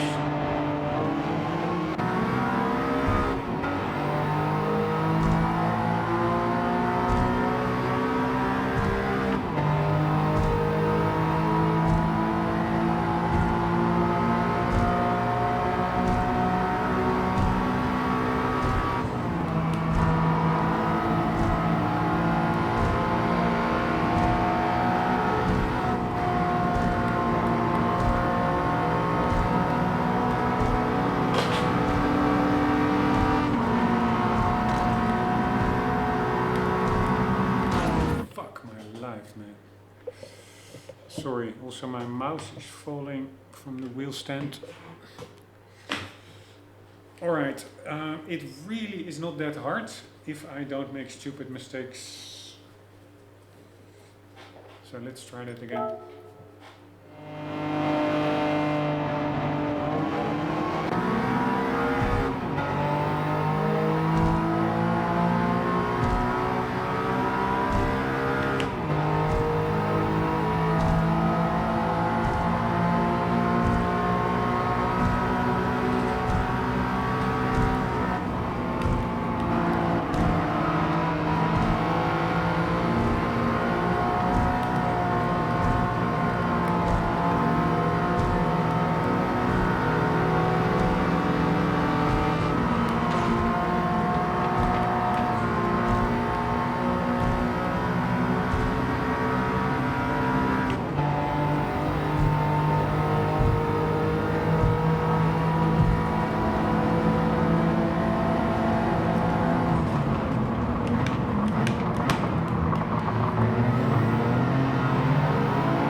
Fucking hell, man. Come on. You don't want to overbrake, also not underbrake. It's really hard to gauge if you don't know the track that well.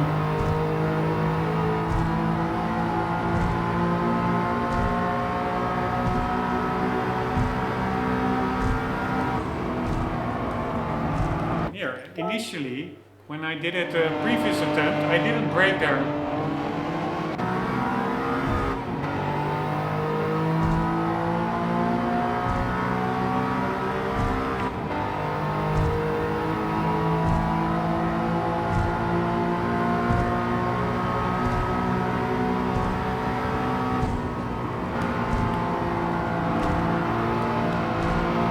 like so.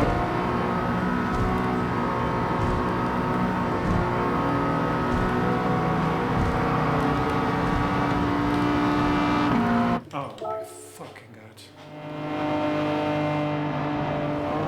You don't want to lose momentum while passing cars by bumping into them.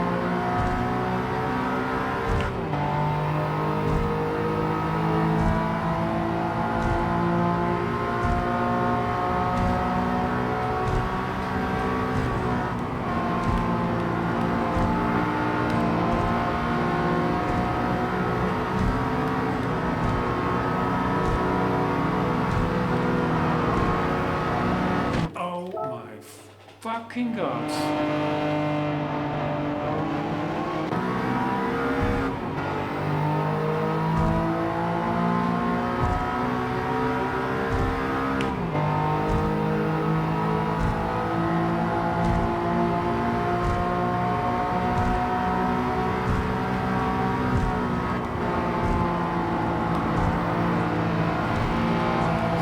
Oh my fucking god.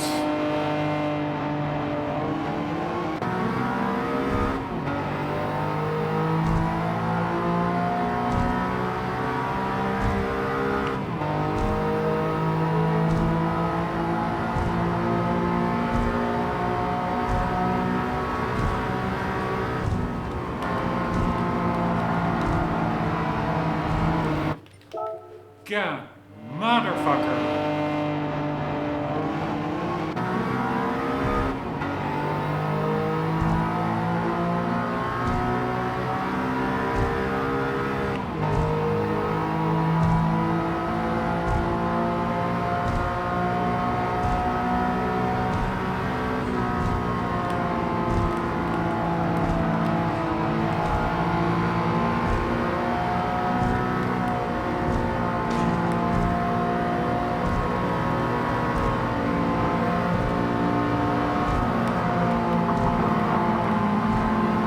Fuck it.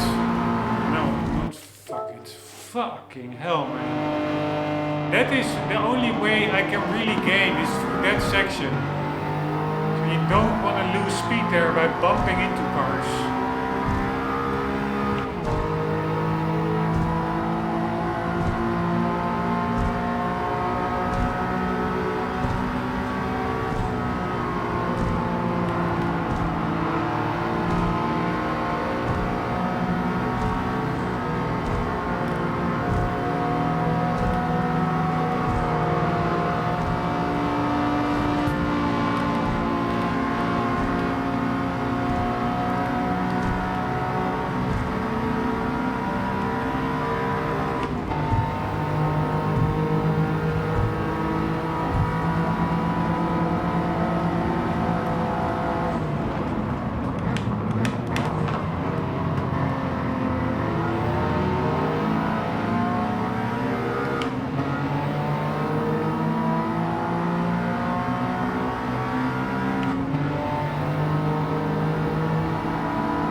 Alright, so I forgot. Normally, first lap you can get through here with only lifting off, not braking, but now we're of course approaching with much higher speed, so then you do need to brake. I really should not forget stuff like that, because now I'm already screwing it up. I could have probably overtaken this car, these two already, getting me closer to the first place car, but now, yeah, I'm just losing, and probably I will not be able to catch the first place car anymore.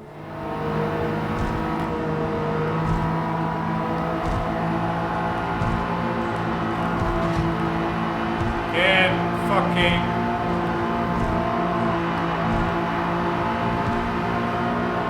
screwing it up.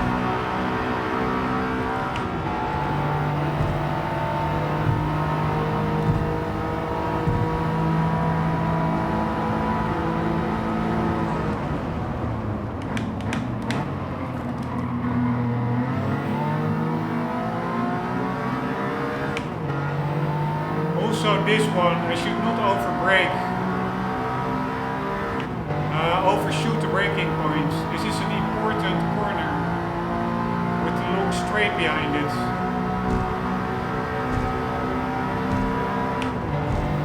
Extremely long straight. I don't think I will make it anymore.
I think if I wouldn't have made that mistake in the second lap, smashing into that wall, I would have lost less ground, and then I would be much closer to the first place car. So I think maybe in theory it's possible to win.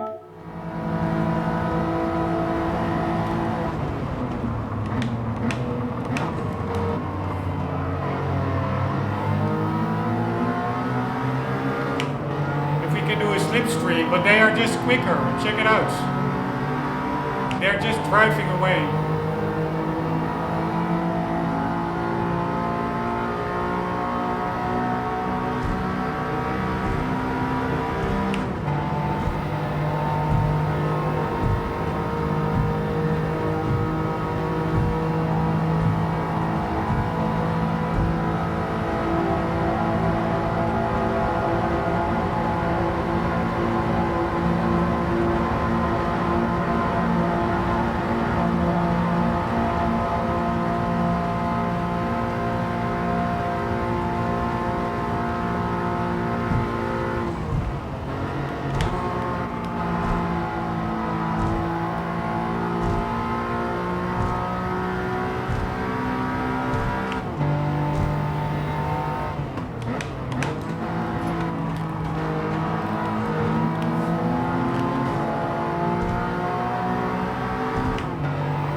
Right, so sometimes they also make mistakes.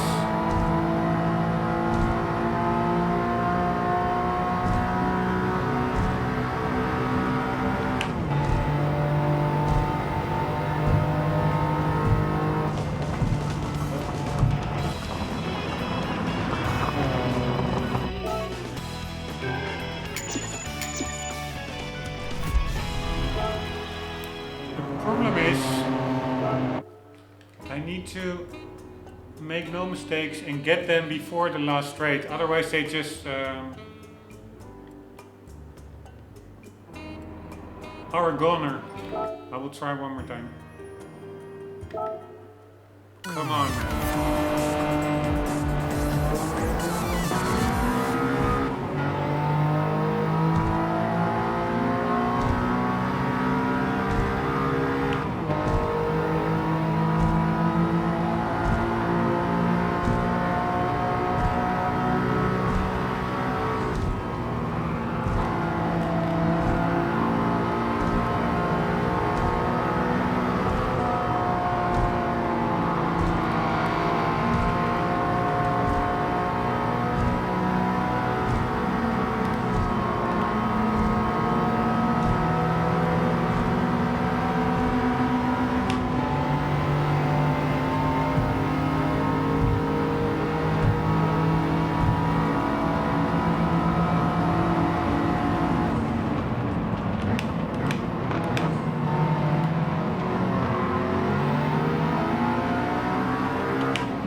Oh, fuck me, fuck me, fuck me, fuck me, fuck me. This is where I lose the race. I cannot bump into other cars. Or other cars bump into me. Fucking hell.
win this. Fuck it.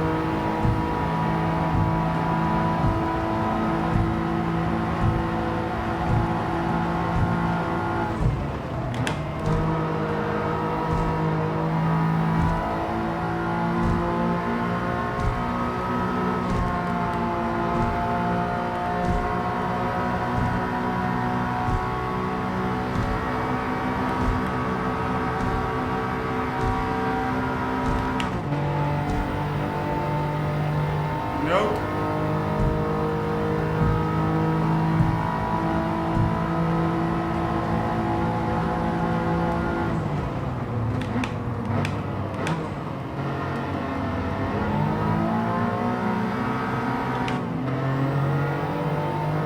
Yeah, now they will just drive off into the distance. Into the distance.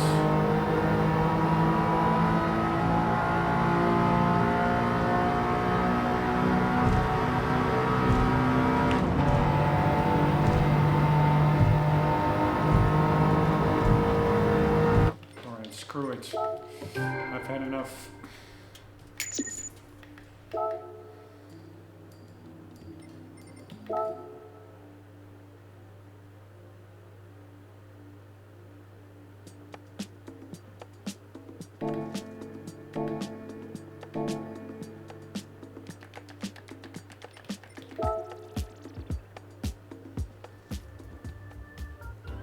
Alright, cappuccino is what we want, or a beet. We can take a beet.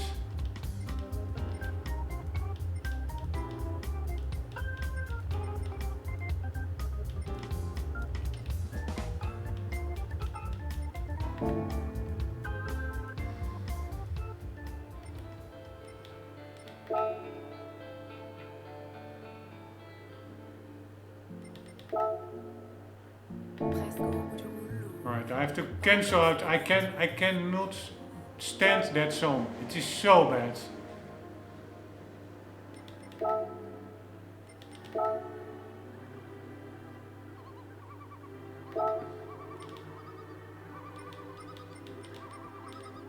Where is that cappuccino? What brand is the cappuccino?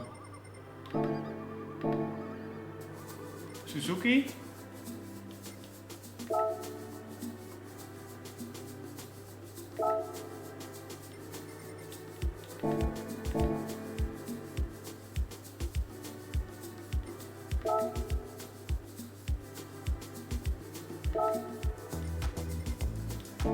Alright, apparently I think you can only buy it in the second-hand shop.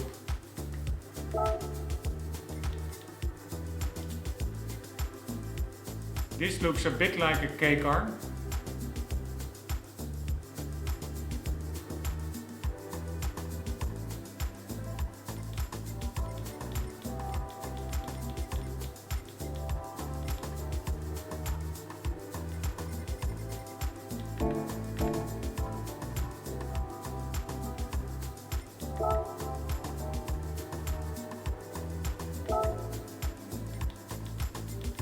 There are hardly any K-cars for sale. What the hell?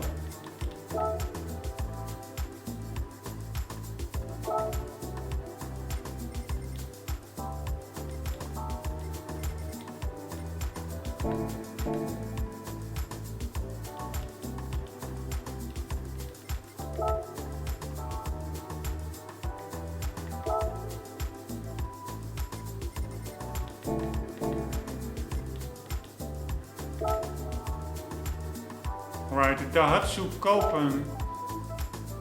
This is a K-car. I want a cappuccino.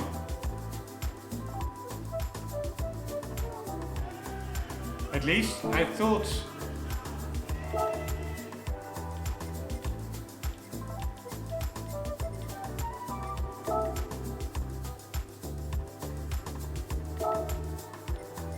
That is what it's called.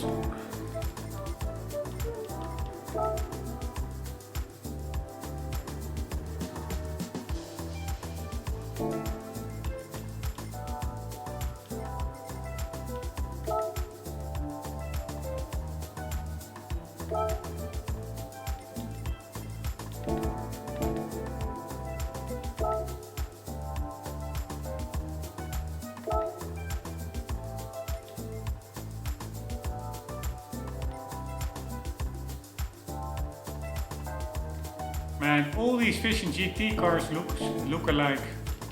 So boring. Anyways, cappuccino car. I'm quickly gonna look it up.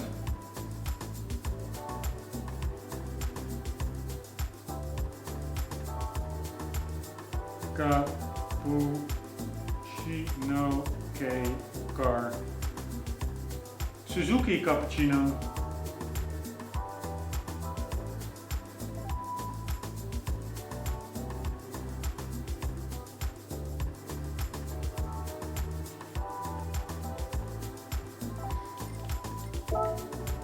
So it's only in the used dealership, I guess, unfortunately.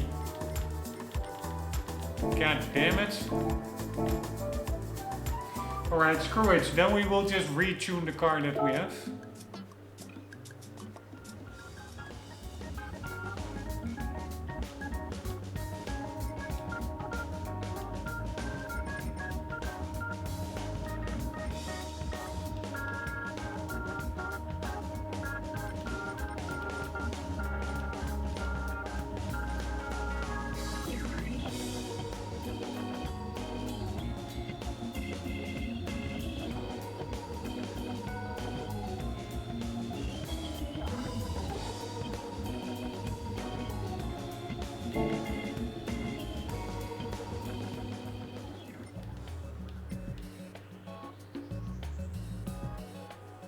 Yeah, we need another, I think,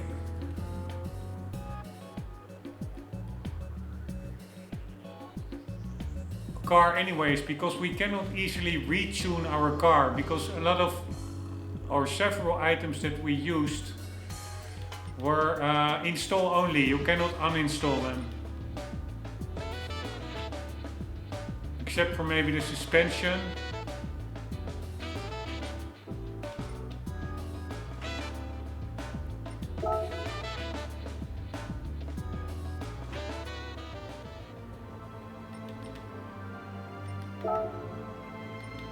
Here we could, we could lose the suspension. We are now at 398 points.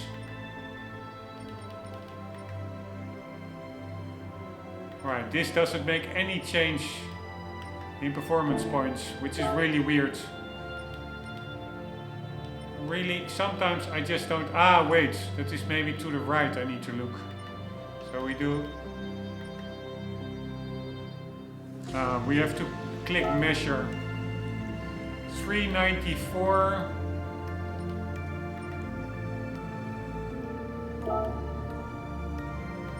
Yeah, we need a sport ECU.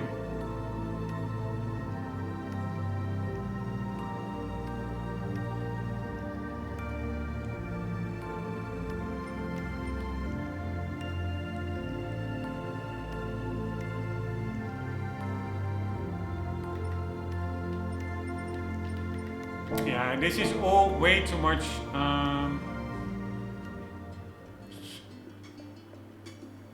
shit to deal with.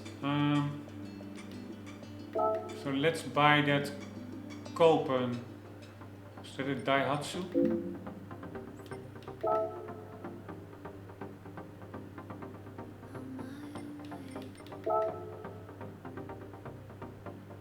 Oh man, this music is so not Gran Turismo. It is such a bad music choice for a game like this. Designed to meet Japan's K-car standards, the Kopen is a two-seater convertible with an FF layout. While it may only sport a 660 engine, you do well to not underestimate it. A perfect car for those who like a bit of power, the Kopen also boasts a rigid chassis and precise handling. Its electrically operated metal roof is also quite a crowd pleaser.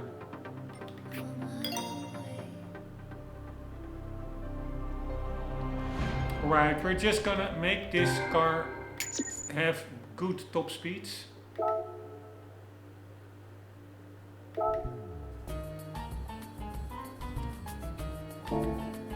By adding a big turbocharger. I feel a little bit like I'm taking the easy way out, but that Tokyo race, it is also so annoying to restart it. It takes so long to just even know whether you still have a chance to win. And I had 2 relatively clean runs. Honestly, I do think it is possible to win if I catch to the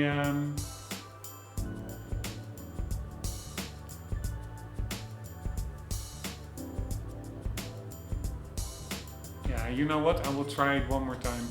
If I catch the... Oh, fuck me. I've got a gift card for you.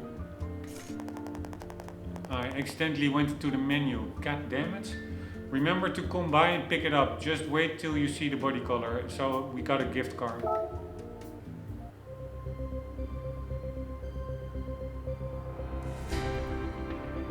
Ah, that's a pretty epic car, I have to say.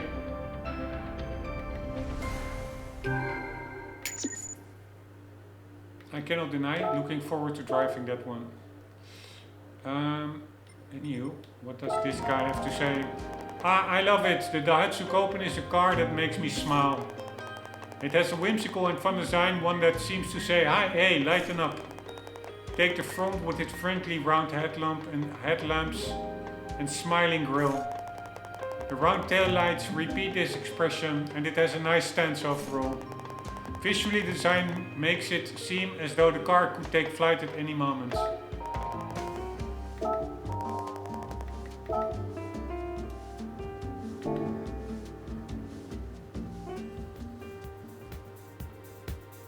Alright, anyways, I'm gonna try it one more time. And what I will be doing is lowering the downforce.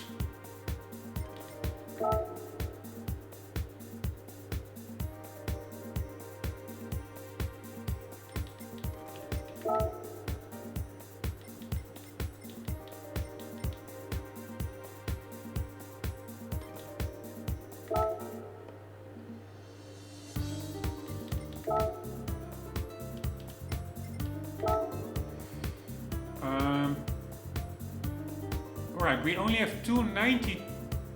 Oh wait, we have the wrong car.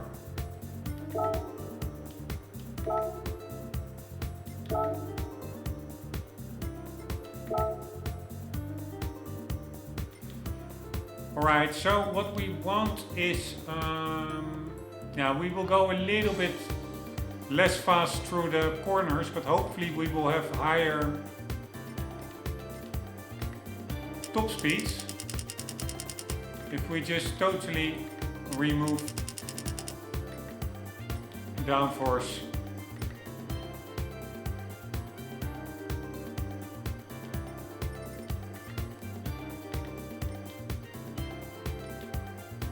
For the rest, not that much.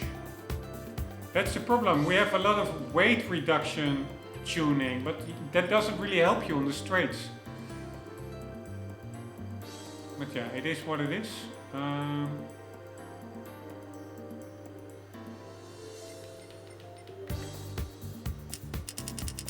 Why is the car higher again? I lowered it. Maybe I didn't press the right button. We'll make it lower, a little bit less drag, hopefully.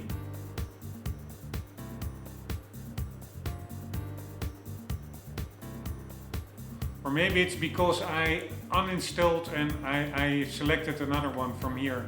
I did defaults to normal. Could be.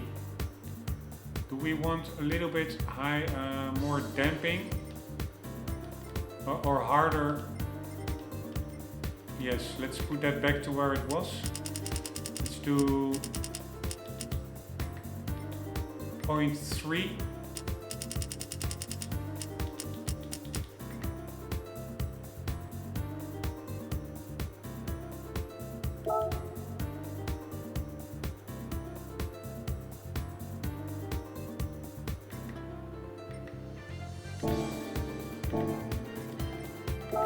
Alright, let's see if it makes any change, any difference.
to unsettle the car, but I do think we are quicker.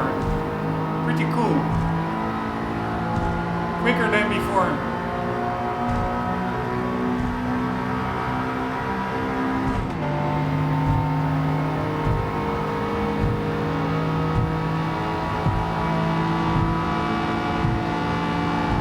Really cool that tuning your car really makes a difference.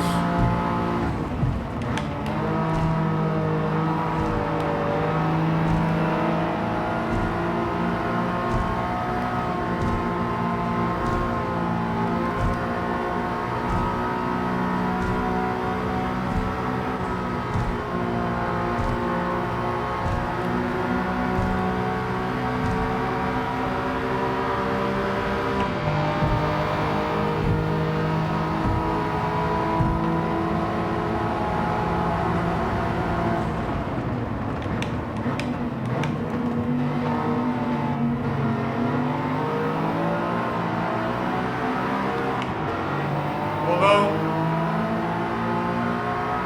first place is still very far away.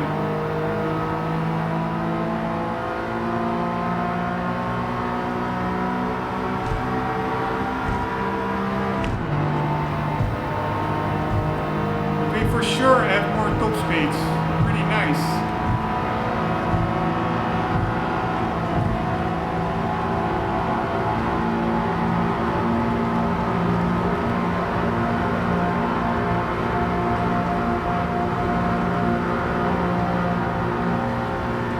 At least it seems to be the case.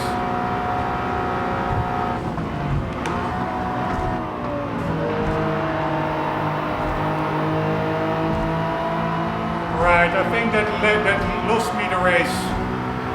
I lost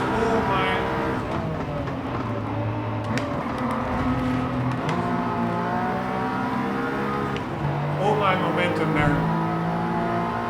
Yeah, fuck me.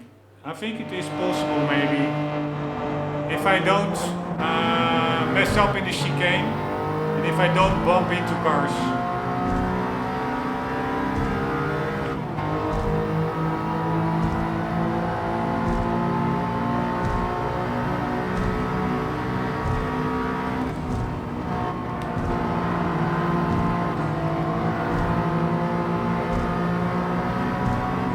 Which is a lot harder to, a lot easier to say than to do.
Not sure what I was thinking over there. Could have gotten faster faster through it.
That fucking lost me the race.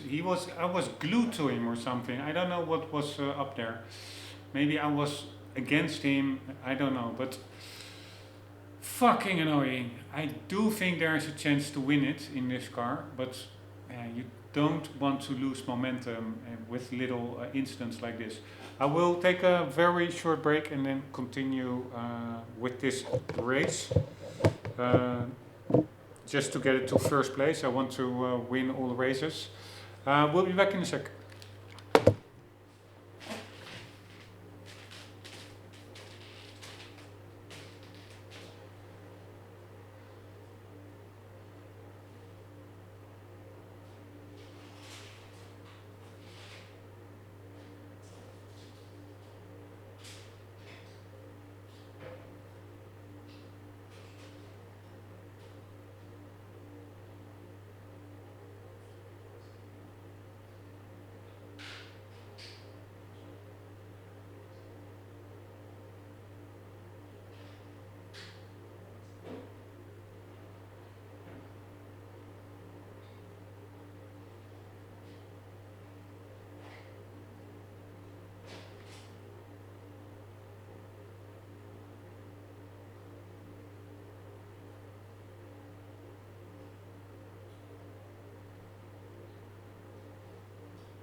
Alright, let's win this race. Let's do this.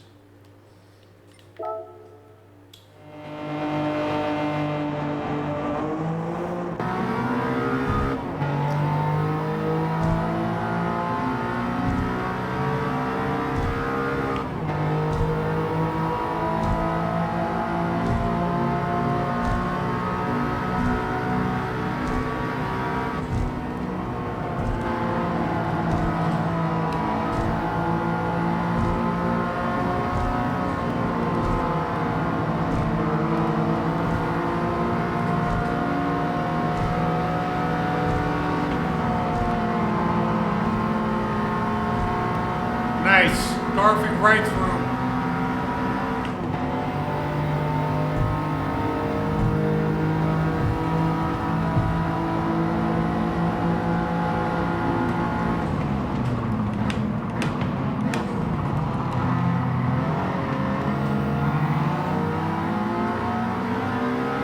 And again, getting held up, it's so annoying.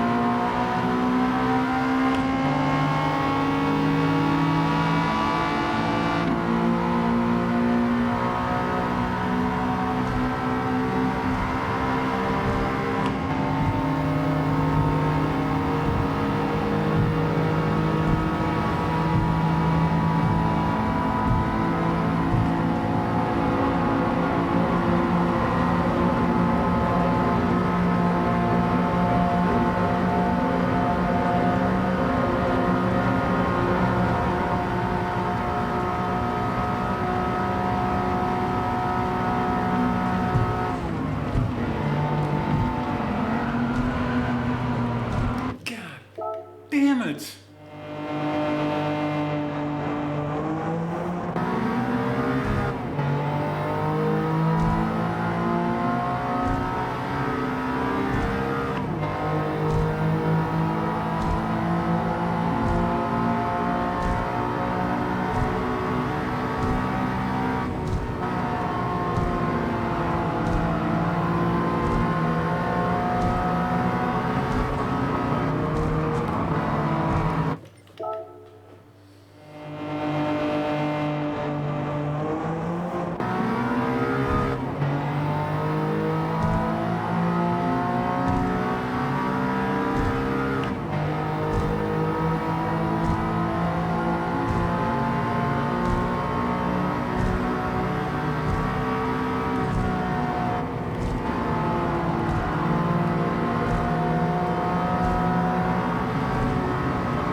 Alright, better position than the last stint.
braking.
Fuck me, I don't think we'll make it. He will just drive away.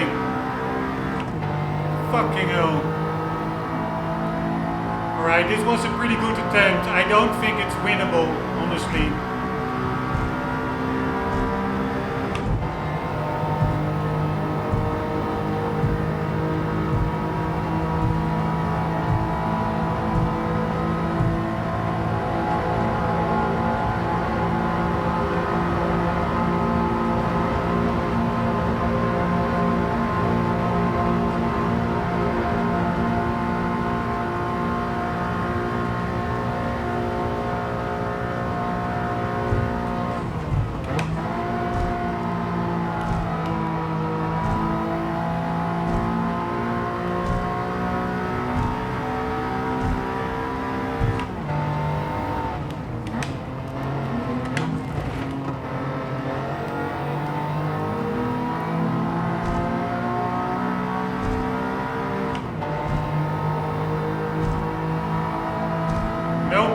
Close, but not enough.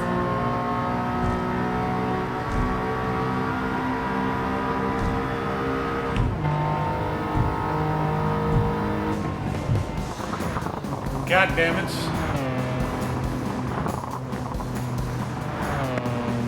I really was hoping I could win it with the initial tune. I don't think it's possible.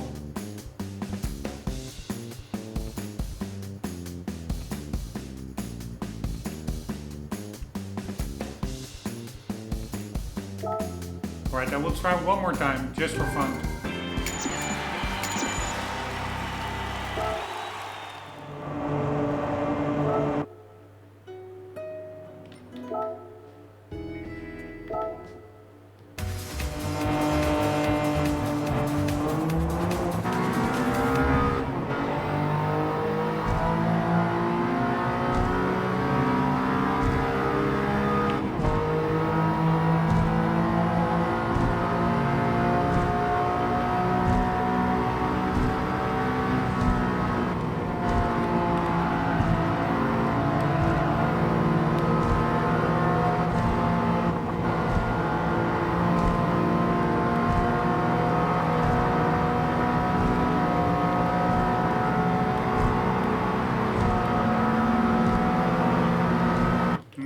Again, I cannot use any bumps.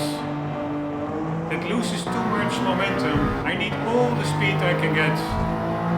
No bumps whatsoever.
God damn it, slide bump.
I think the faster car is being held up by a slower car.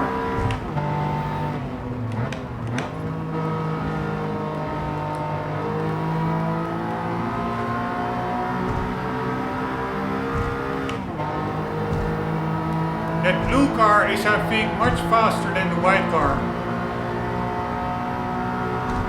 God damn it, is he passing? No, nice. At least not yet.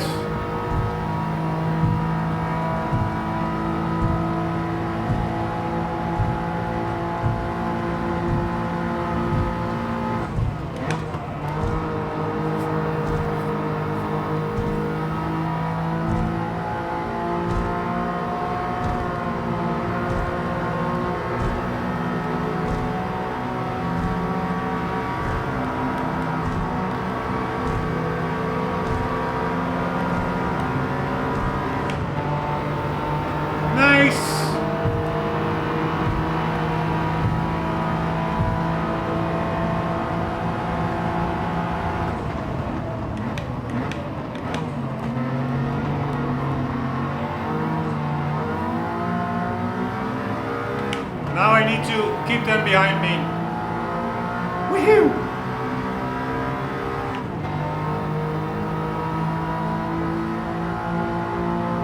Which will be tricky.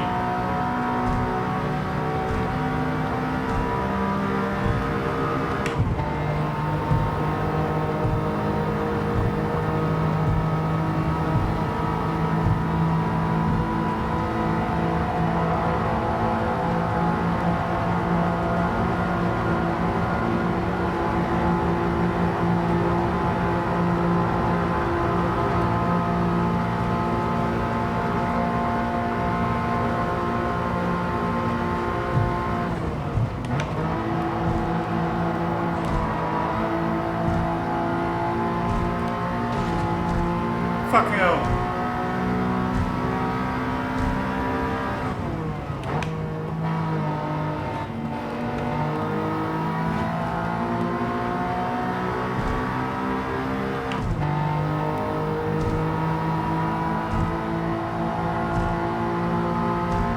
Nice, we won.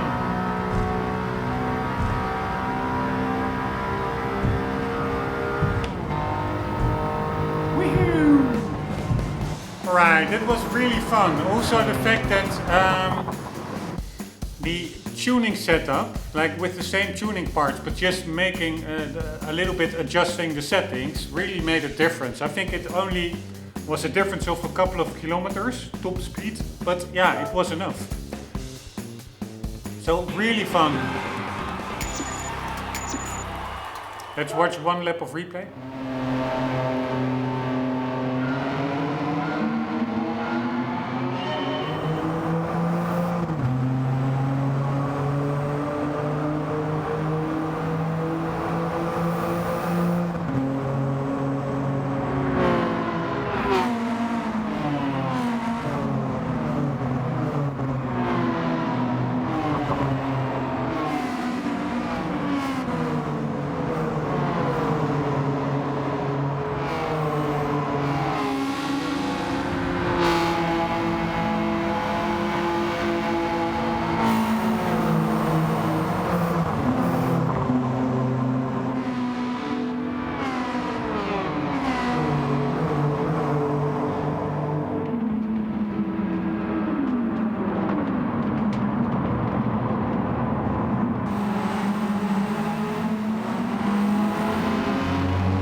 Alright, very nice. I do think I got a bit lucky with the blue car being held up by that third place white car. But whatever, we won, and a win is a win. With the limitation, I wouldn't call it, but with a car that was not optimally tunable for this circuit with all the long straights, because I just didn't have the top speed. But very nice, it worked out in the end. And then in the next episode we will be doing menu book 41. Let's already take a sneak peek what we will have to do.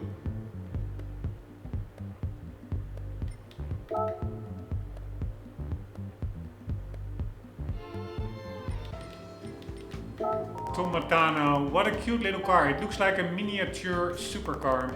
There are no gimmicky surfaces or details. It makes me want to get in and attack a twisty road.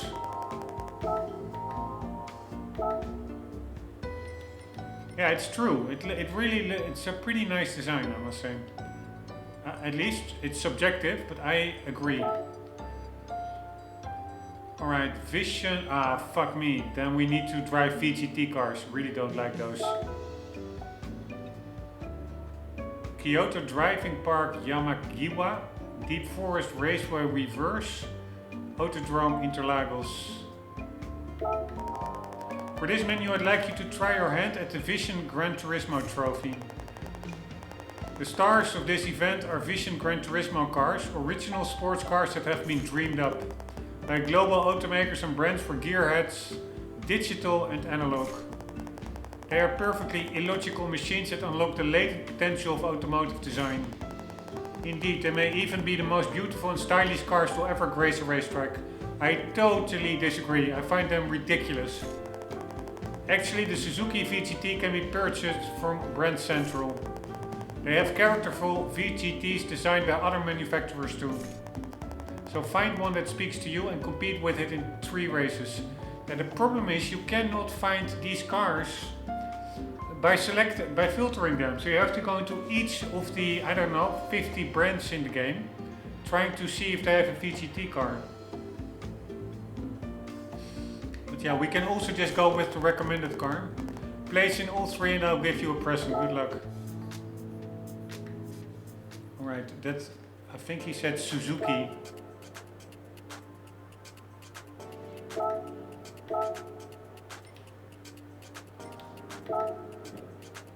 The Porsche VGT.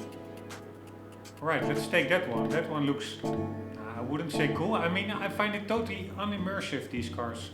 Because it totally detracts from the otherwise super realism of the game.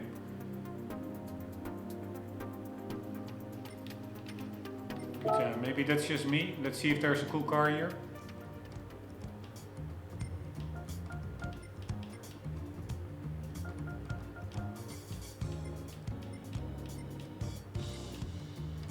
This one, looking forward to driving that one in a drift challenge or something.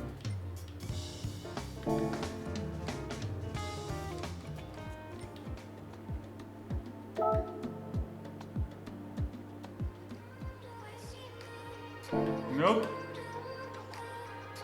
I cannot stand that music. It's so annoying.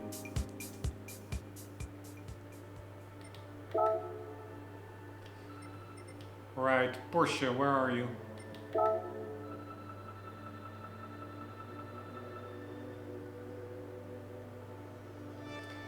I don't understand that invitation. I already have the car. It's for a Porsche GT. You've received an invitation. This gives you a time-limited opportunity to buy a very special car. Head over to the showroom to see what's available. Alright, at least it's time-limited, so it will clear out by itself. Because I'm not going to buy the car, I already have it. Alright, we do either this one or we do that one. I would say we go with the open one. Actually, this car looks pretty nice. It's not that futuristic.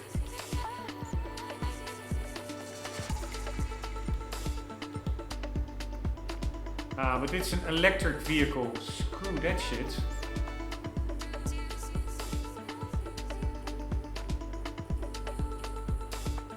Right, probably they all are. I'm just gonna go with this one. Screw it.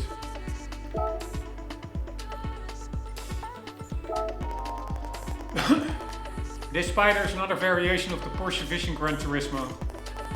An open body style and Spider label have defined many a historic Porsche creation. This trend was best expressed in legendary racers like the Porsche 550 and 718 RS60 Spiders. What distinguishes the Porsche Vision Gran Turismo Spider is its bold chop-top roof design. With a seamless cowling covering the passenger seat, you'd think it was a genuine single-seater race car. Like the coupe model, it is fitted with dual electric motors in the front and back. With a maximum power output of 1098.6 bhp and 111 kHfm of torque. I think that's around 1000 Newton meter.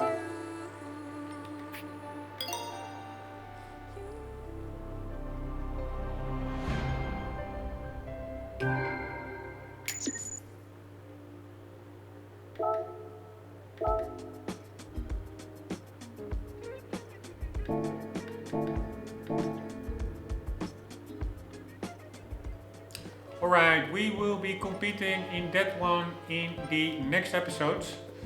Guys, hope you enjoyed. Hope to see you there. For the meantime, don't forget, always do keep on gaming. Later.